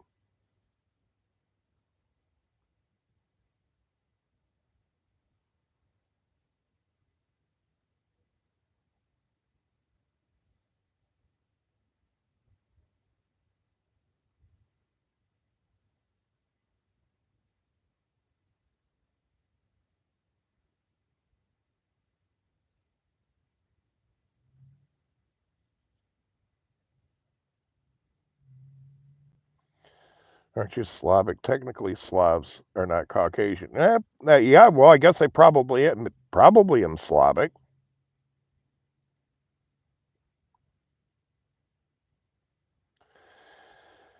Don't make any excuses. It seems meant to be. Well, see, here's the problem. Here is the problem. The church that I want to go to, that I really want to go to, closed. So it's like, now that you want to go to church, the church that you want to go to is closed. So what do you do? You're right, and I guess it sounds like excuses or whatever, and I really need to get up off my ass and do it. Just walk into a church, because I won't find a church I like if I don't go to one.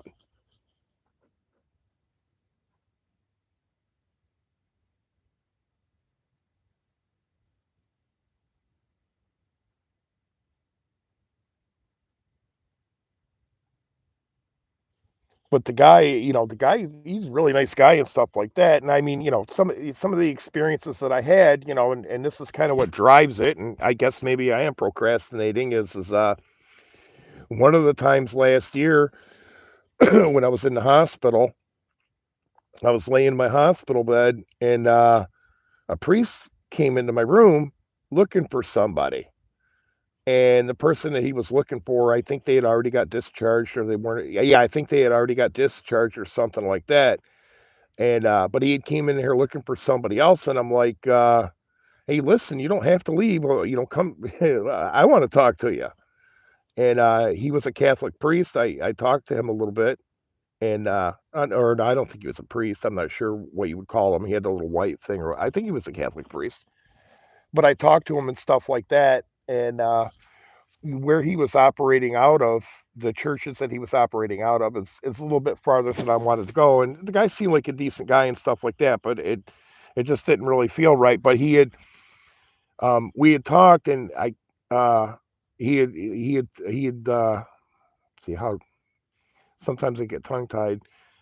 Um, I can't think of the saint's name now, but there's a famous saint from Detroit, and he educated me about this saint that was getting how does it go? I don't remember the beatification process or whatever. He was getting ready to become a saint, or I can't remember, but he was a pretty famous religious guy in the Detroit area.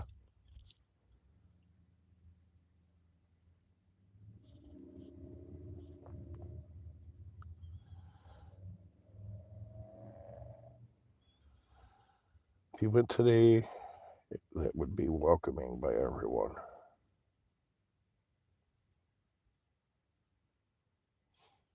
Ted Nugent. No. Listen, believe it or not, I mean, I really don't care for Nugent all that much. So,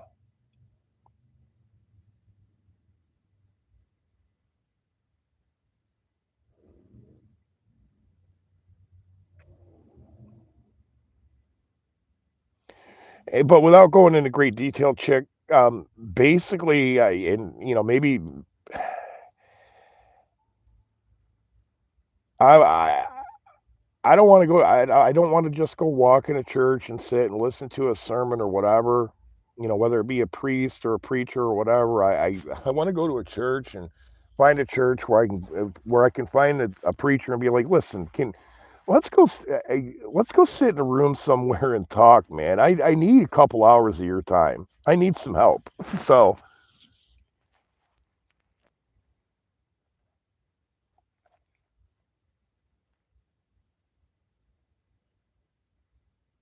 When I went to Italy, I saw a beatification. I bet that was cool. And I'm not dogging Nugent when I say this. I mean, he's got some good music and stuff like that, but the guy's a little bit of a weirdo. And I mean, he used to when he was running Z Rock out of Detroit, he was in the 850 building on Stevenson Highway, and I worked at the 800 building, so I used to see him from time to time. You know, when he was going in and out of his building, and there was a cafeteria over there, so you know, I would go over there sometimes to get lunch out of that cafeteria. Today is Easter, great day to start. Yeah, I know. And you know what? I may do it. I'm not gonna sit there and tell you I'm a gonna and then not do it, but it's 3 o'clock in the morning right now and I'm not sleepy. So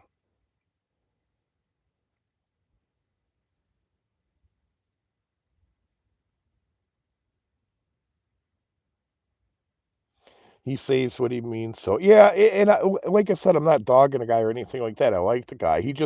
Sometimes he gets a little kooky for me, I guess.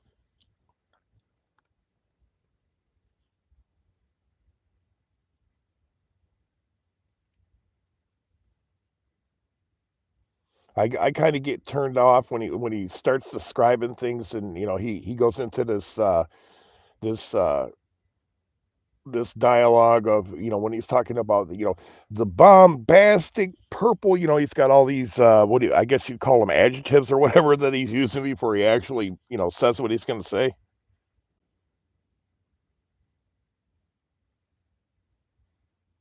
It's weird he never did drugs. Yeah, it is. But hey, I envy him for it. I wish I never got tattoos. I wish I never drank. I wish I never smoked a cigarette. I wish I never did anything. But can't take any of that back.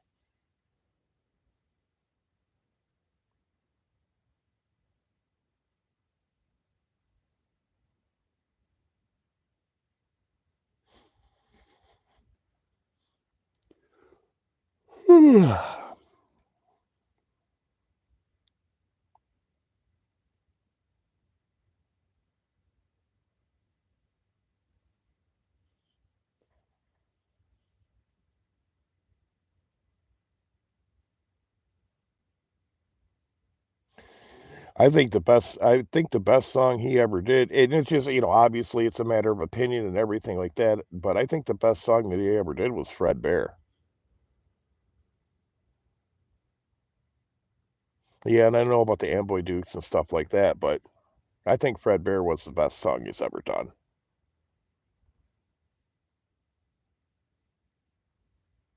I mean, Stranglehold's a barn burner, but I like Fred Bear better.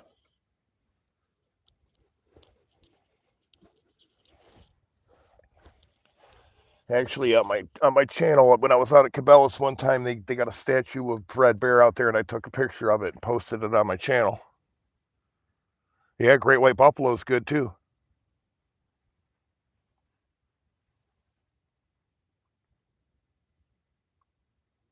I guess part of it, what it is I'm not anti-hunter or anything like that, but I mean, you know, it's like he loves killing stuff, and I get it. I mean, he's a hunter and stuff. I'm not dogging him for it, but that, you know, killing animals just isn't my thing.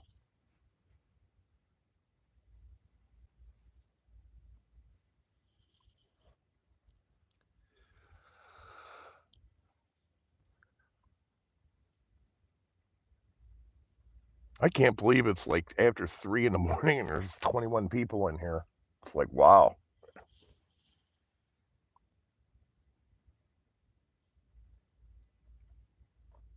Pam says, "What are your five top best bands, Boris?" Number one would be Alice in Chains. Number two,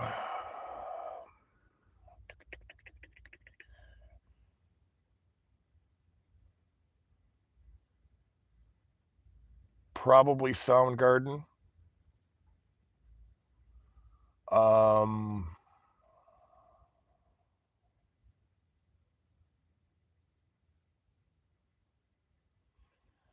Well, no, yeah, Alice in Chains. Well, I'll say this: Alice in Chains, Pink Floyd, Soundgarden, um,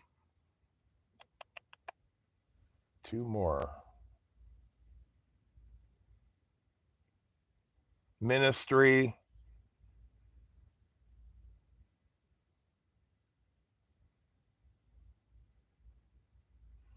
Jerry Cantrell, which I mean, he's Alice in Chains, but he's done a lot of solo stuff that I love. So I'm gonna list him separately. And Godsmack.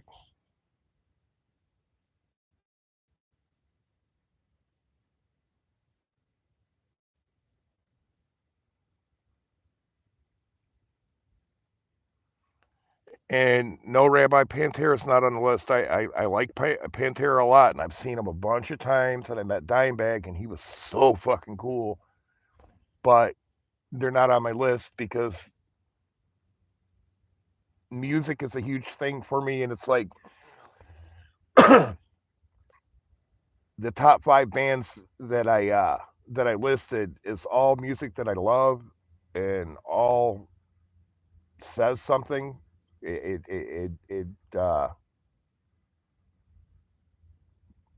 draws emotions out of me more so than other stuff.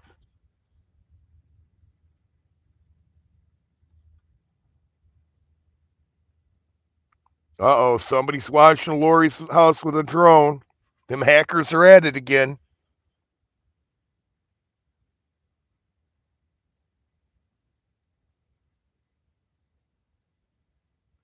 Oh yeah, Pantera would be in the top 10 as far as live shows. Pantera is going to be in the top 10 every time. Black Sabbath's going to be number one. No, I've been to a lot of shows. I've seen Black Sabbath on the reunion tour when they all got back together and they blew everybody off the stage like they were amateurs. There was about 4 or 5 other bands before them. They blew everybody off the stage. Ozzy and Black Sabbath has always sounded top notch live. Now, what is it, July 5th, they're doing the final show in England, and they're going to have Pantera, they're going to have Alice in Chains, they're going to have Lamb of God, they're going to have Anthrax, they're going to have, Black Sabbath, all this other shit. That's going to be a barn burner of a show. And you can guarantee the sound is going to be great. As much as I love Alice in Chains, as much as I love Jerry Cantrell, because that's probably one and two, and Pink Floyd's probably number three, Alice in Chains and Jerry Cantrell, for some reason, they don't really sound good live. And I've seen Alice in Chains live, minus Lane Staley. I seen them live, but the sound wasn't good.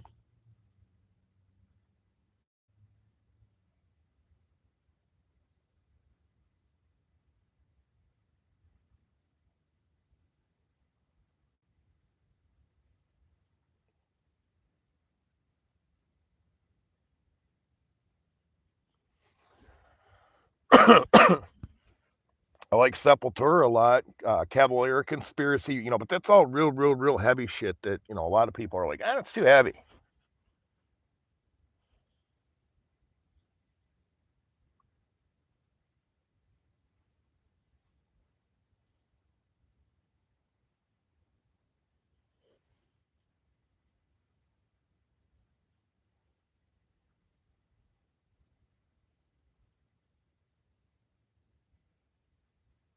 Yeah, Jeff's got that old school list going.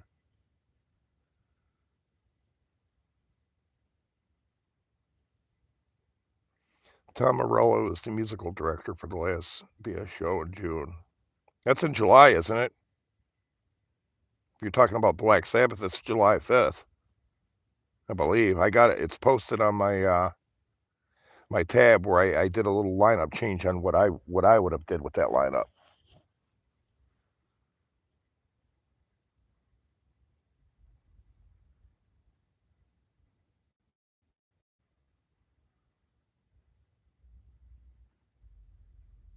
And Tom Morello is pretty damn talented. You're talking about Tom Morello from Rage Against the Machine. That guy's got a lot of talent.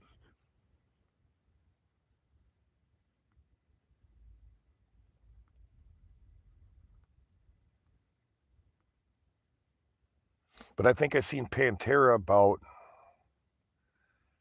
God, at least at least 4 or 5 times.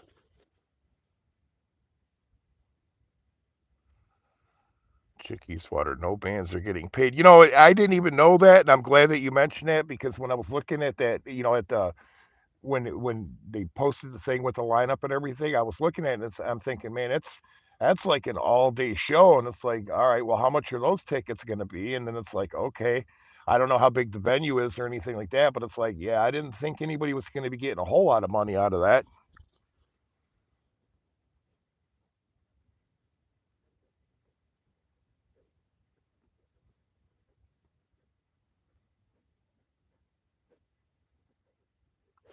And I guess I'm okay with it because they're going to have one last show and Bill Ward's going to be there. But prior to that, Ozzy and Sharon had kind of pissed me off to the point that I was like kind of done with them per se because I don't like the way Bill Ward was treated and all that stuff.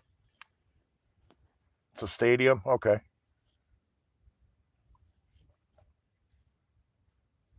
Because I don't care who you are. You don't tell a drummer, oh, you're not fit enough to play anymore. You can't physically do it. You can't physically do it. And the guy's going, yeah, I can. Yeah, I can. And they're going, no, you can't. No, there's been enough bullshit over the years with Sharon and everything else to know that there's some political stuff going on with that.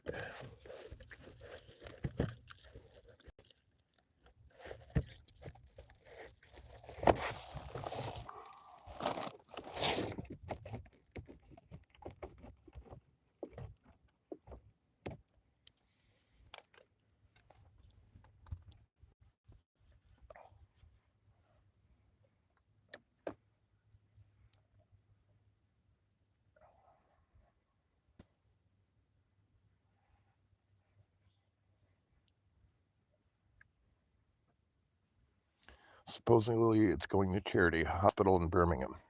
Birmingham. See, up here it's Birmingham, but there it's Birmingham. Got to throw that British twist into it.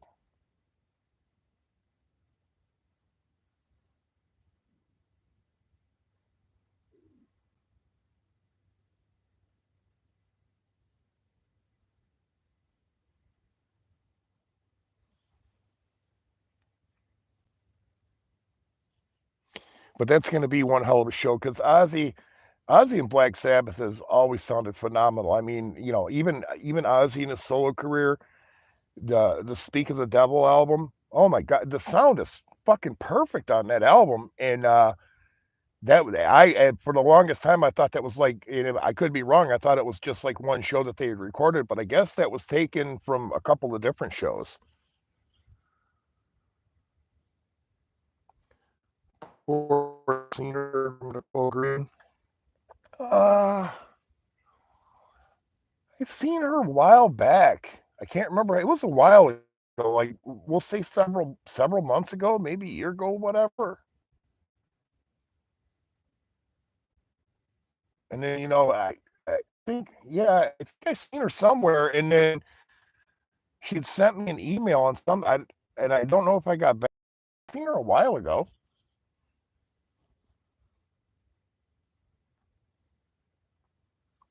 Jakey Lee. I don't know.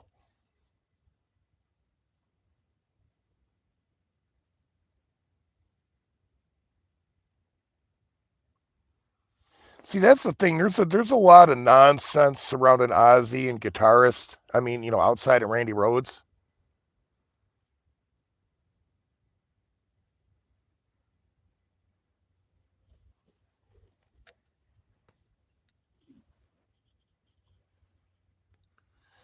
Whiskey has been doing live streams very drunk. Yeah, I know. I just seen something a little while ago before I went live. I was poking around and I didn't. He was live. I think no. I think what it was is it was Stewie had a clip or something. No, somebody. Okay, it was Barbie. I think it was Barbie Girl that had a clip or something like that of his live, and he was just trashing Misfit Jenny, just being a fucking drunk retard. And I was getting ready to go in the shower, and it's like, all right, I'm done with this or whatever. But I didn't watch it all or too much of it. But he's being an asshole. That guy just needs to fucking get over himself, get into rehab. But I guess he was in rehab and walked away after a couple of days or whatever. So the guy's just a fucking idiot.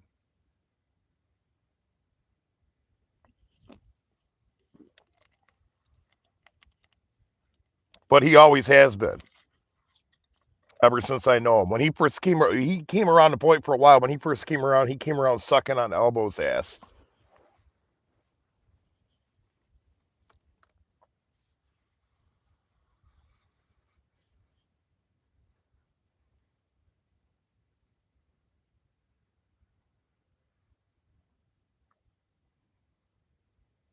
Nonsense. Jake didn't get credit and paid. Not well. Yeah, I know. Wow, somebody shot him? Selling? Oh, wow. Oh, yeah, he was selling skateboards or doing some skateboard shit when he first came around out of his garage before he got a divorce. I didn't hear about Jake getting shot.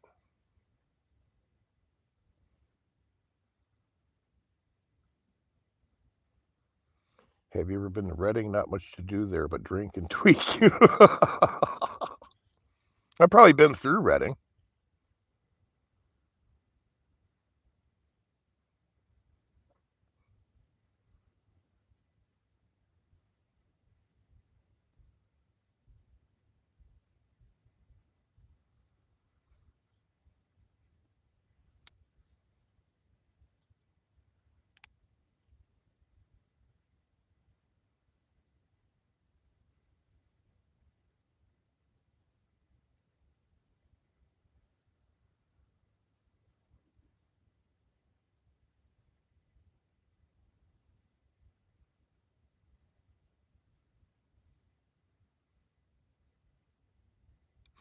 But see, like with that Bill Ward thing, there's a lot of nonsense with that because you listen, and I feel this way about every band, whether it be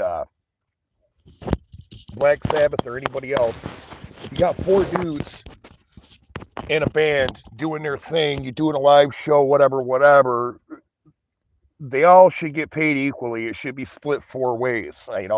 In that particular case, I don't care who you are. I mean, you can put Randy Rhoads in there, as a guitarist for Black Sabbath. You're not going to replace Tony Iommi.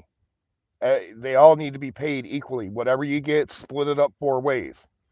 Now, if you want to talk publishing and stuff like that, as far as music writing songs and music and stuff like that. Okay, I get where there could be a discrepancy or something because one of the members writes most of the material or whatever. But when you're out performing, man, that stuff needs to be split four ways. I don't care. I don't care if it's a, I don't care if it's somebody replacing uh, one of the guitarists. Whoever's playing that guitar on that tour should be getting a quarter of whatever comes in the door. If it's a four-person band, that's the only fair thing. That's sharing in money. Yeah, and see, that's the thing that kills me about her. And it's like, Ozzy, grow a set. Is there's no reason to be that fucking greedy about money. They made a shit ton of money off the Osbournes. They made a shit ton of money off of Black Sabbath. Sharon made a shit ton of money off of managing the Smashing Pumpkins. So it's like, why?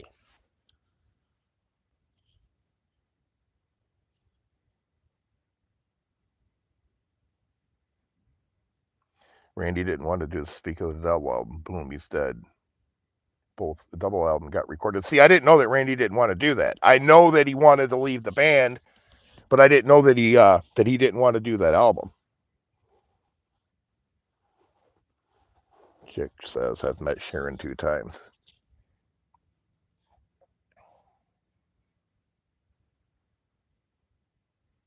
Well, I don't know about now, but I'll tell you what, when Sharon was a little bit younger, I'm not saying when she was real young, but when Sharon was a little bit younger, man, she was a really fucking pretty woman.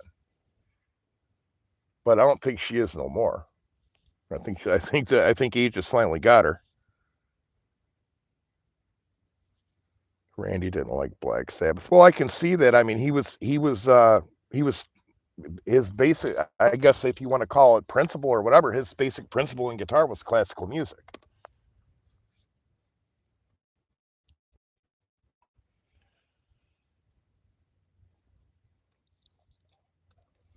Yeah, I'm not really sure when she was heavy, but there was a point in time, don't quote me on the number. I want to say like 10 years ago or whatever that, I mean, she was really, really, really pretty.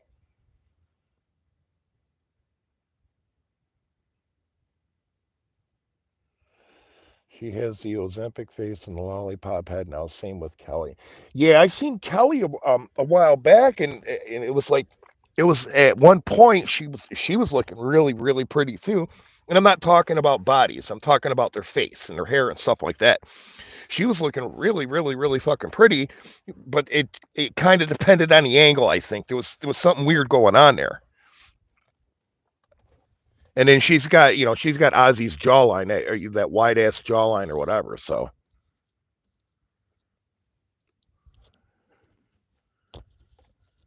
But I think that Kelly's had a lot of procedures done at this point. So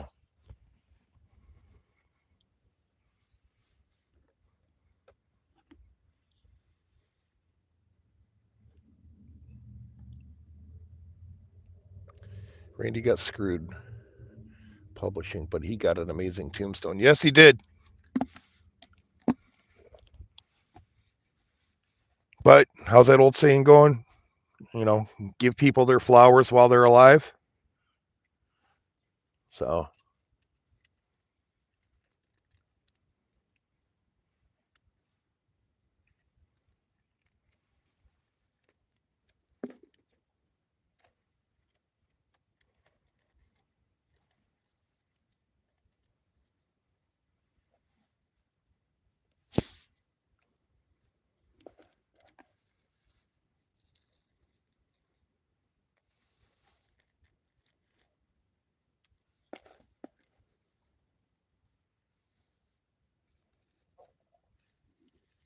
that draw the who was it? I think it was the drummer for Bark at the Moon. Didn't he get screwed over too? Or no, Blizzard of Oz. I'm not Bark at the Moon. I'm thinking didn't wasn't there a different drummer on Blizzard of Oz that got screwed out of a bunch of money or publishing rights or something? I think the drummer on Blizzard of Oz did too.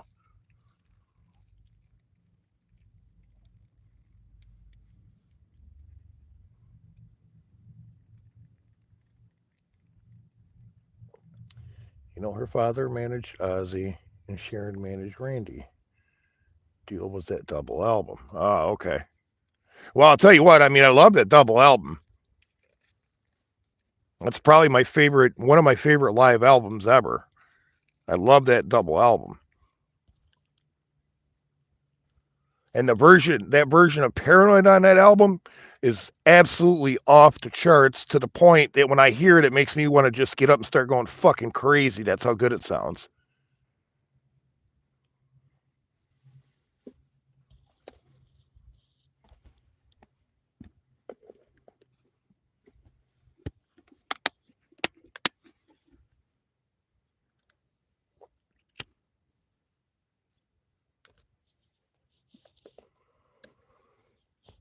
Yeah, Bob Daisley. That's who I was thinking about. He was the drummer, I think. But that's the name I was thinking of. This is Bob Daisley. He got ripped off by those guys too. Actually, I'm pretty sure I'm correct on this. You'll correct me if I'm wrong, chick. Bob Daisley, they fuck that guy over so bad. I mean, he was getting ready to die or something like that. He was terminal, and then they were like, "Well, okay, I guess we'll give him a plaque."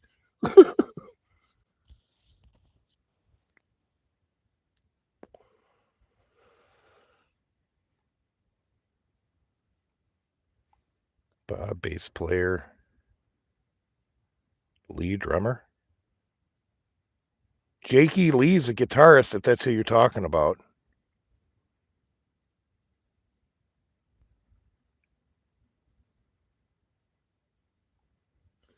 All right, take it later, Hayner. Thanks for stopping by.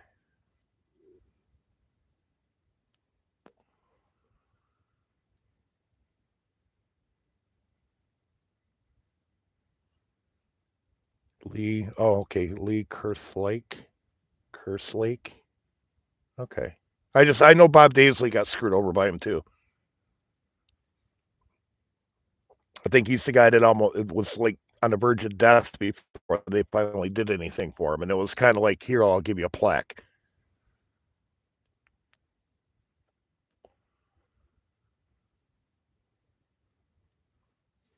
All right, Lori says she's taking off too. Good night, Lori. Sweet dreams. Be safe. I hope you come around more.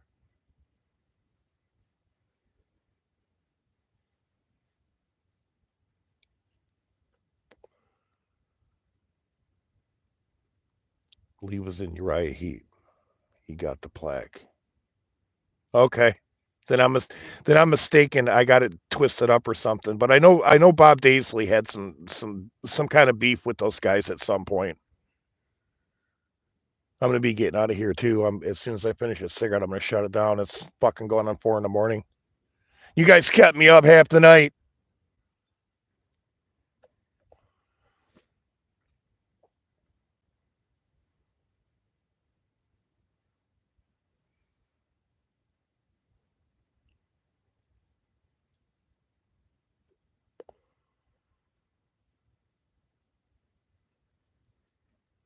Yeah, see, and that's my thing with the whole rock and roll thing and everything like that is, I mean, yeah, I know the bands are always getting screwed over by the record labels and stuff like that, but the thing of it is it's like, man, y'all are in this together.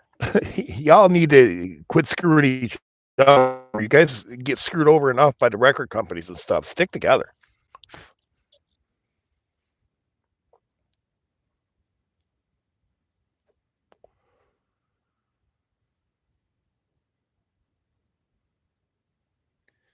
Geezer wrote most of Black Sabbath lyrics. Yeah, I knew that. And see, that's the thing. And you may know the answer to this question, Chick. After the Black Sabbath thing was all over, and then it was Ozzy Osbourne, solo career and stuff like that. We'll say from Blizzard of Oz up to present time. Who the fuck is writing all Ozzy's material? Because I think he's always used ghostwriters because I can't, and I'm not dogging a guy or anything like that, but I don't necessarily think the guy has the intellect to write all that material. And I don't think that he's got all the pain and experiences and shit like that to match the material that's been written.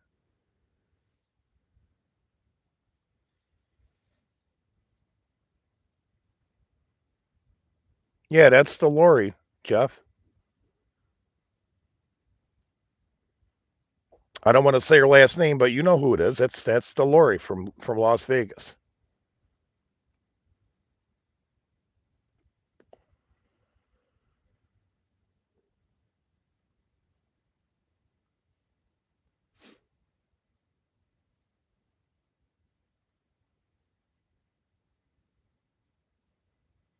Yeah, I could see Zach writing a lot because Zach's a phenomenal guitar player.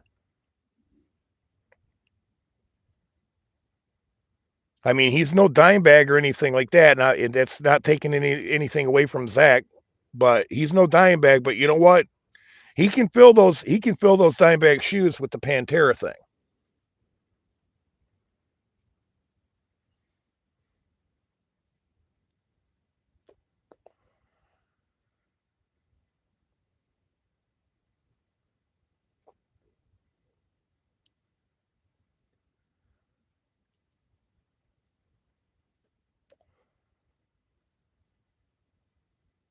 And when Black Sabbath was touring, the last time they were touring or whatever, and they were touring without Bill Ward, that was pissing me off. I mean, the guy that had playing drums was good and stuff like that. I'm not saying he wasn't, but that was pissing me off. It's like, no, man, you guys need Bill up there.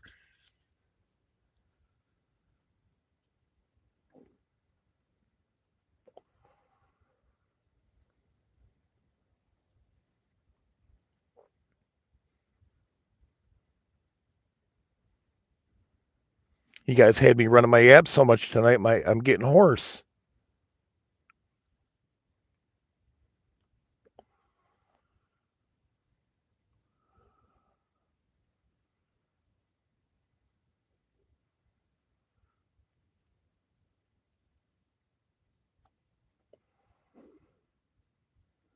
Look up Sharon's father, Don Arden. Yeah, I know who her daddy is. He was the original manager of Black Sabbath. unless I got my wires crossed.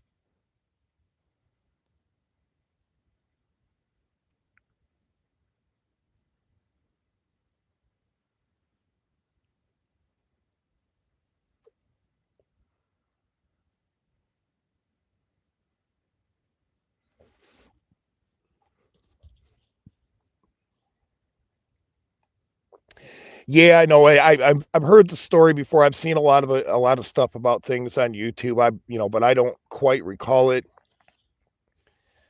So I know that he's factored in there somewhere as far as access goes. I mean, I know you're not giving me any grief or anything. It's almost 4 in the morning, and I'm 58 years old, so I'm gonna play I'm getting old card.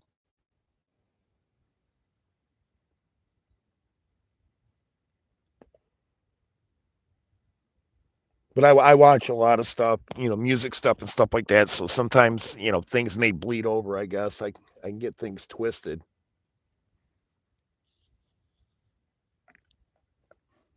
I just watched and it isn't the first one I've watched, but I just watched a documentary yesterday on Mazzy Star.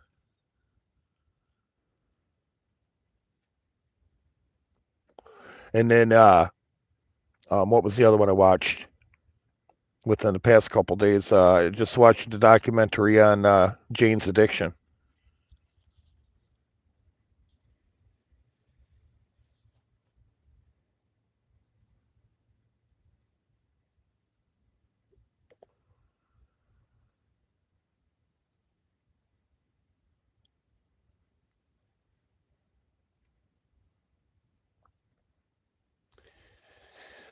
But I'm finishing up my cigarette, and we've got 115,000 in the box. So if y'all just go to my band page. Did you see Dave get punched by Perry? No, I didn't, but I heard about it. There was referenced on the and I can't remember the specifics, but reference to the documentary. They got into it about something, and I think it was on stage. Or you know what? Yeah, I did see that. I did see that because he socked him. He socked the shit out of him. He punched him right in the face. Like I said, I'm getting older, but I know what you're talking about. I seen it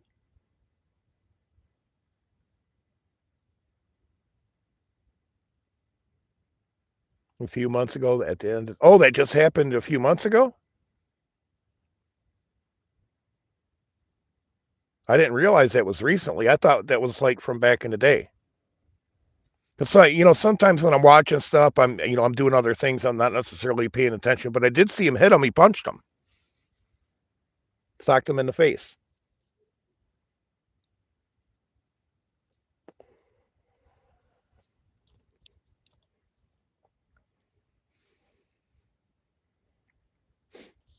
I don't remember their names.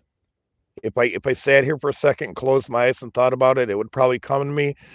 But I want to see the brothers from Oasis. I want to lock those two in a room for like 72 hours with cameras.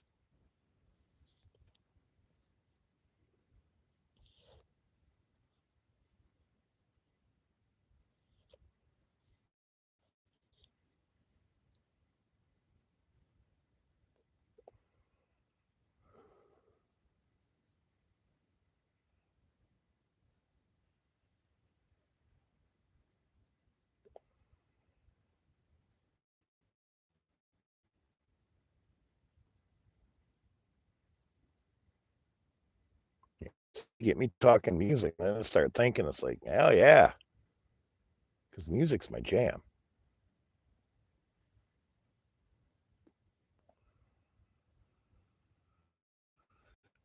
Aren't they doing a reunion tour too? Always, I'm not sure. But you know how rock and roll is these days. It depends on the money. Guns N' Roses, not in this lifetime, and they toured on that slogan. But I was watching something the other day about Guns N' Roses, and yeah, that was the thing. Hey, not in this lifetime, but the money was too good. They couldn't stop. They couldn't pass it up. So it's like, yeah, okay, we'll do it.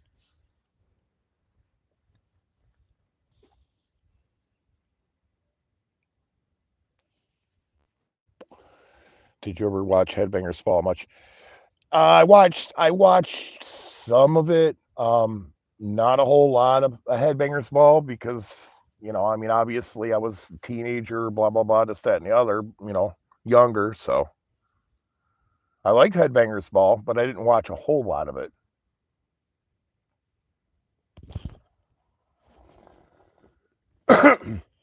I missed enough of the Headbangers Ball or the MTV shit to miss virtually every bit of Alice in Chains on MTV. Izzy didn't play? Yeah, see, that's fucked up. I like Izzy.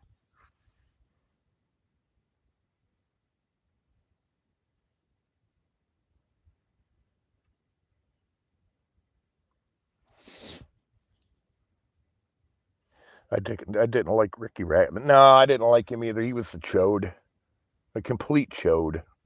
So there was a few of them on there.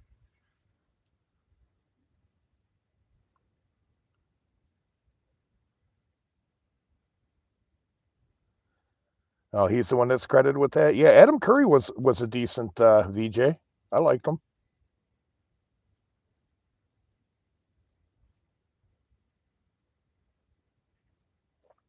You guys, probably most of you guys are old enough to remember all that Max Headroom stuff on MTV too.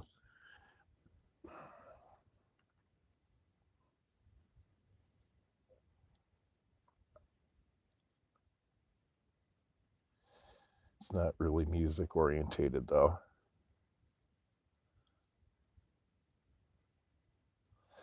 Yeah, see, I got Amazon Prime, and every now and then I get these notifications. It's like you're not using, benefits that you have with Amazon Prime. We have lots of music, and it was like within the last week I had gotten it, and I clicked on it. And it's like, you know what? Let me go ahead and do this because it's, I mean, I get it for free anyway, and I put the Amazon Prime podcast app or what you call it on my phone and everything, and then I never got back to listening to anything. Like if I'm gonna listen to some music and it's not something specific I'm gonna listen to, I'll throw on iHeartRadio, and then I've got a few channels that I listen to. I listen to like Alice in Chains Radio, Grunge Essentials, stuff like that. So I'll throw that on there. The No Agenda show every Thursday and Sunday.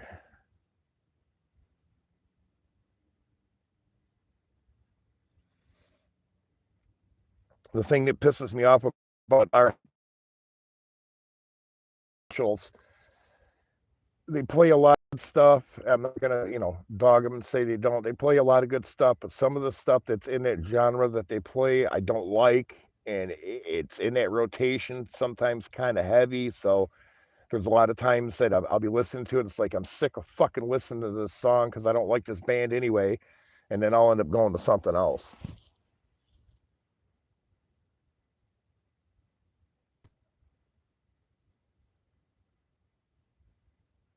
You must like Mad River. You mean Mad Season? Yeah. Fuck yeah, I like Mad Season. God, that album's fucking awesome.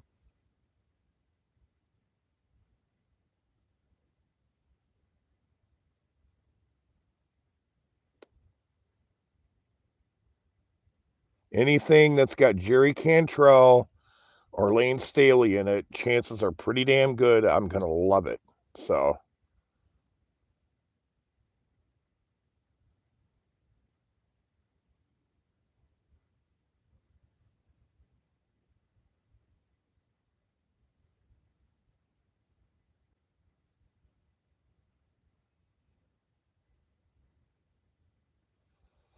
musically, one of my biggest regrets in life is not seeing Alice in Chains before Lane died because I never seen them.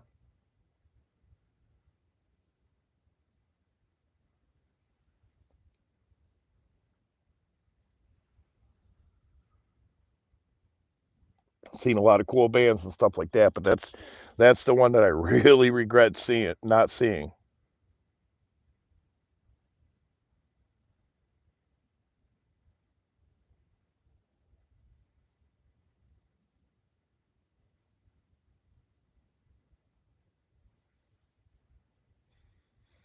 And Jerry Cantrell, I mean, he just released a new album, fairly recently, and it's a fucking blistering. It's good, man. I like it.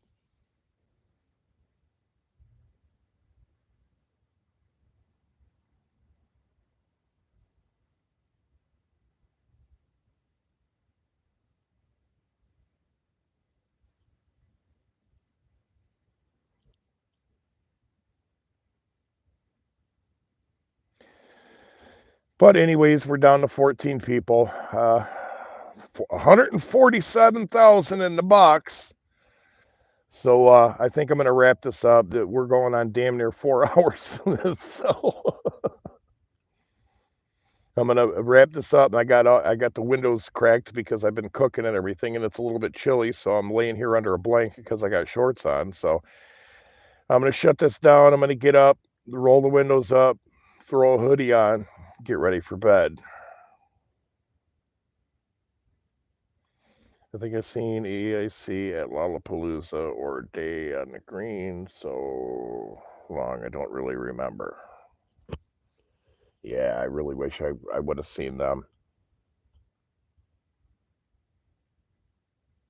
I want to, I even though they kind of sound like, well, they sound shitty live, whatever. I mean, I know AIC's getting ready to go out again on another tour, and they got some dates out and stuff like that. But I want to see some new music, some new AIC music. I like the Jerry Cantrell stuff. I'd love to see either AIC or Jerry Cantrell. So, but all right, folks, I'm out of here. Thank everybody for coming in. I'm glad to see a lot of old faces or old names or whatever. It makes me happy. It really does to see some of the old people coming through, and I hope to see some more. Um, don't know when I'm going to come back live. I'm going to try not to make it too long and, have things to talk about when I come back live again and maybe run a panel or something like that. But anyways, thanks everybody for coming out. Thanks everybody who watches this on the replay. Hope you guys have a real nice Easter. Be safe. And we'll see you again, everybody. Thanks.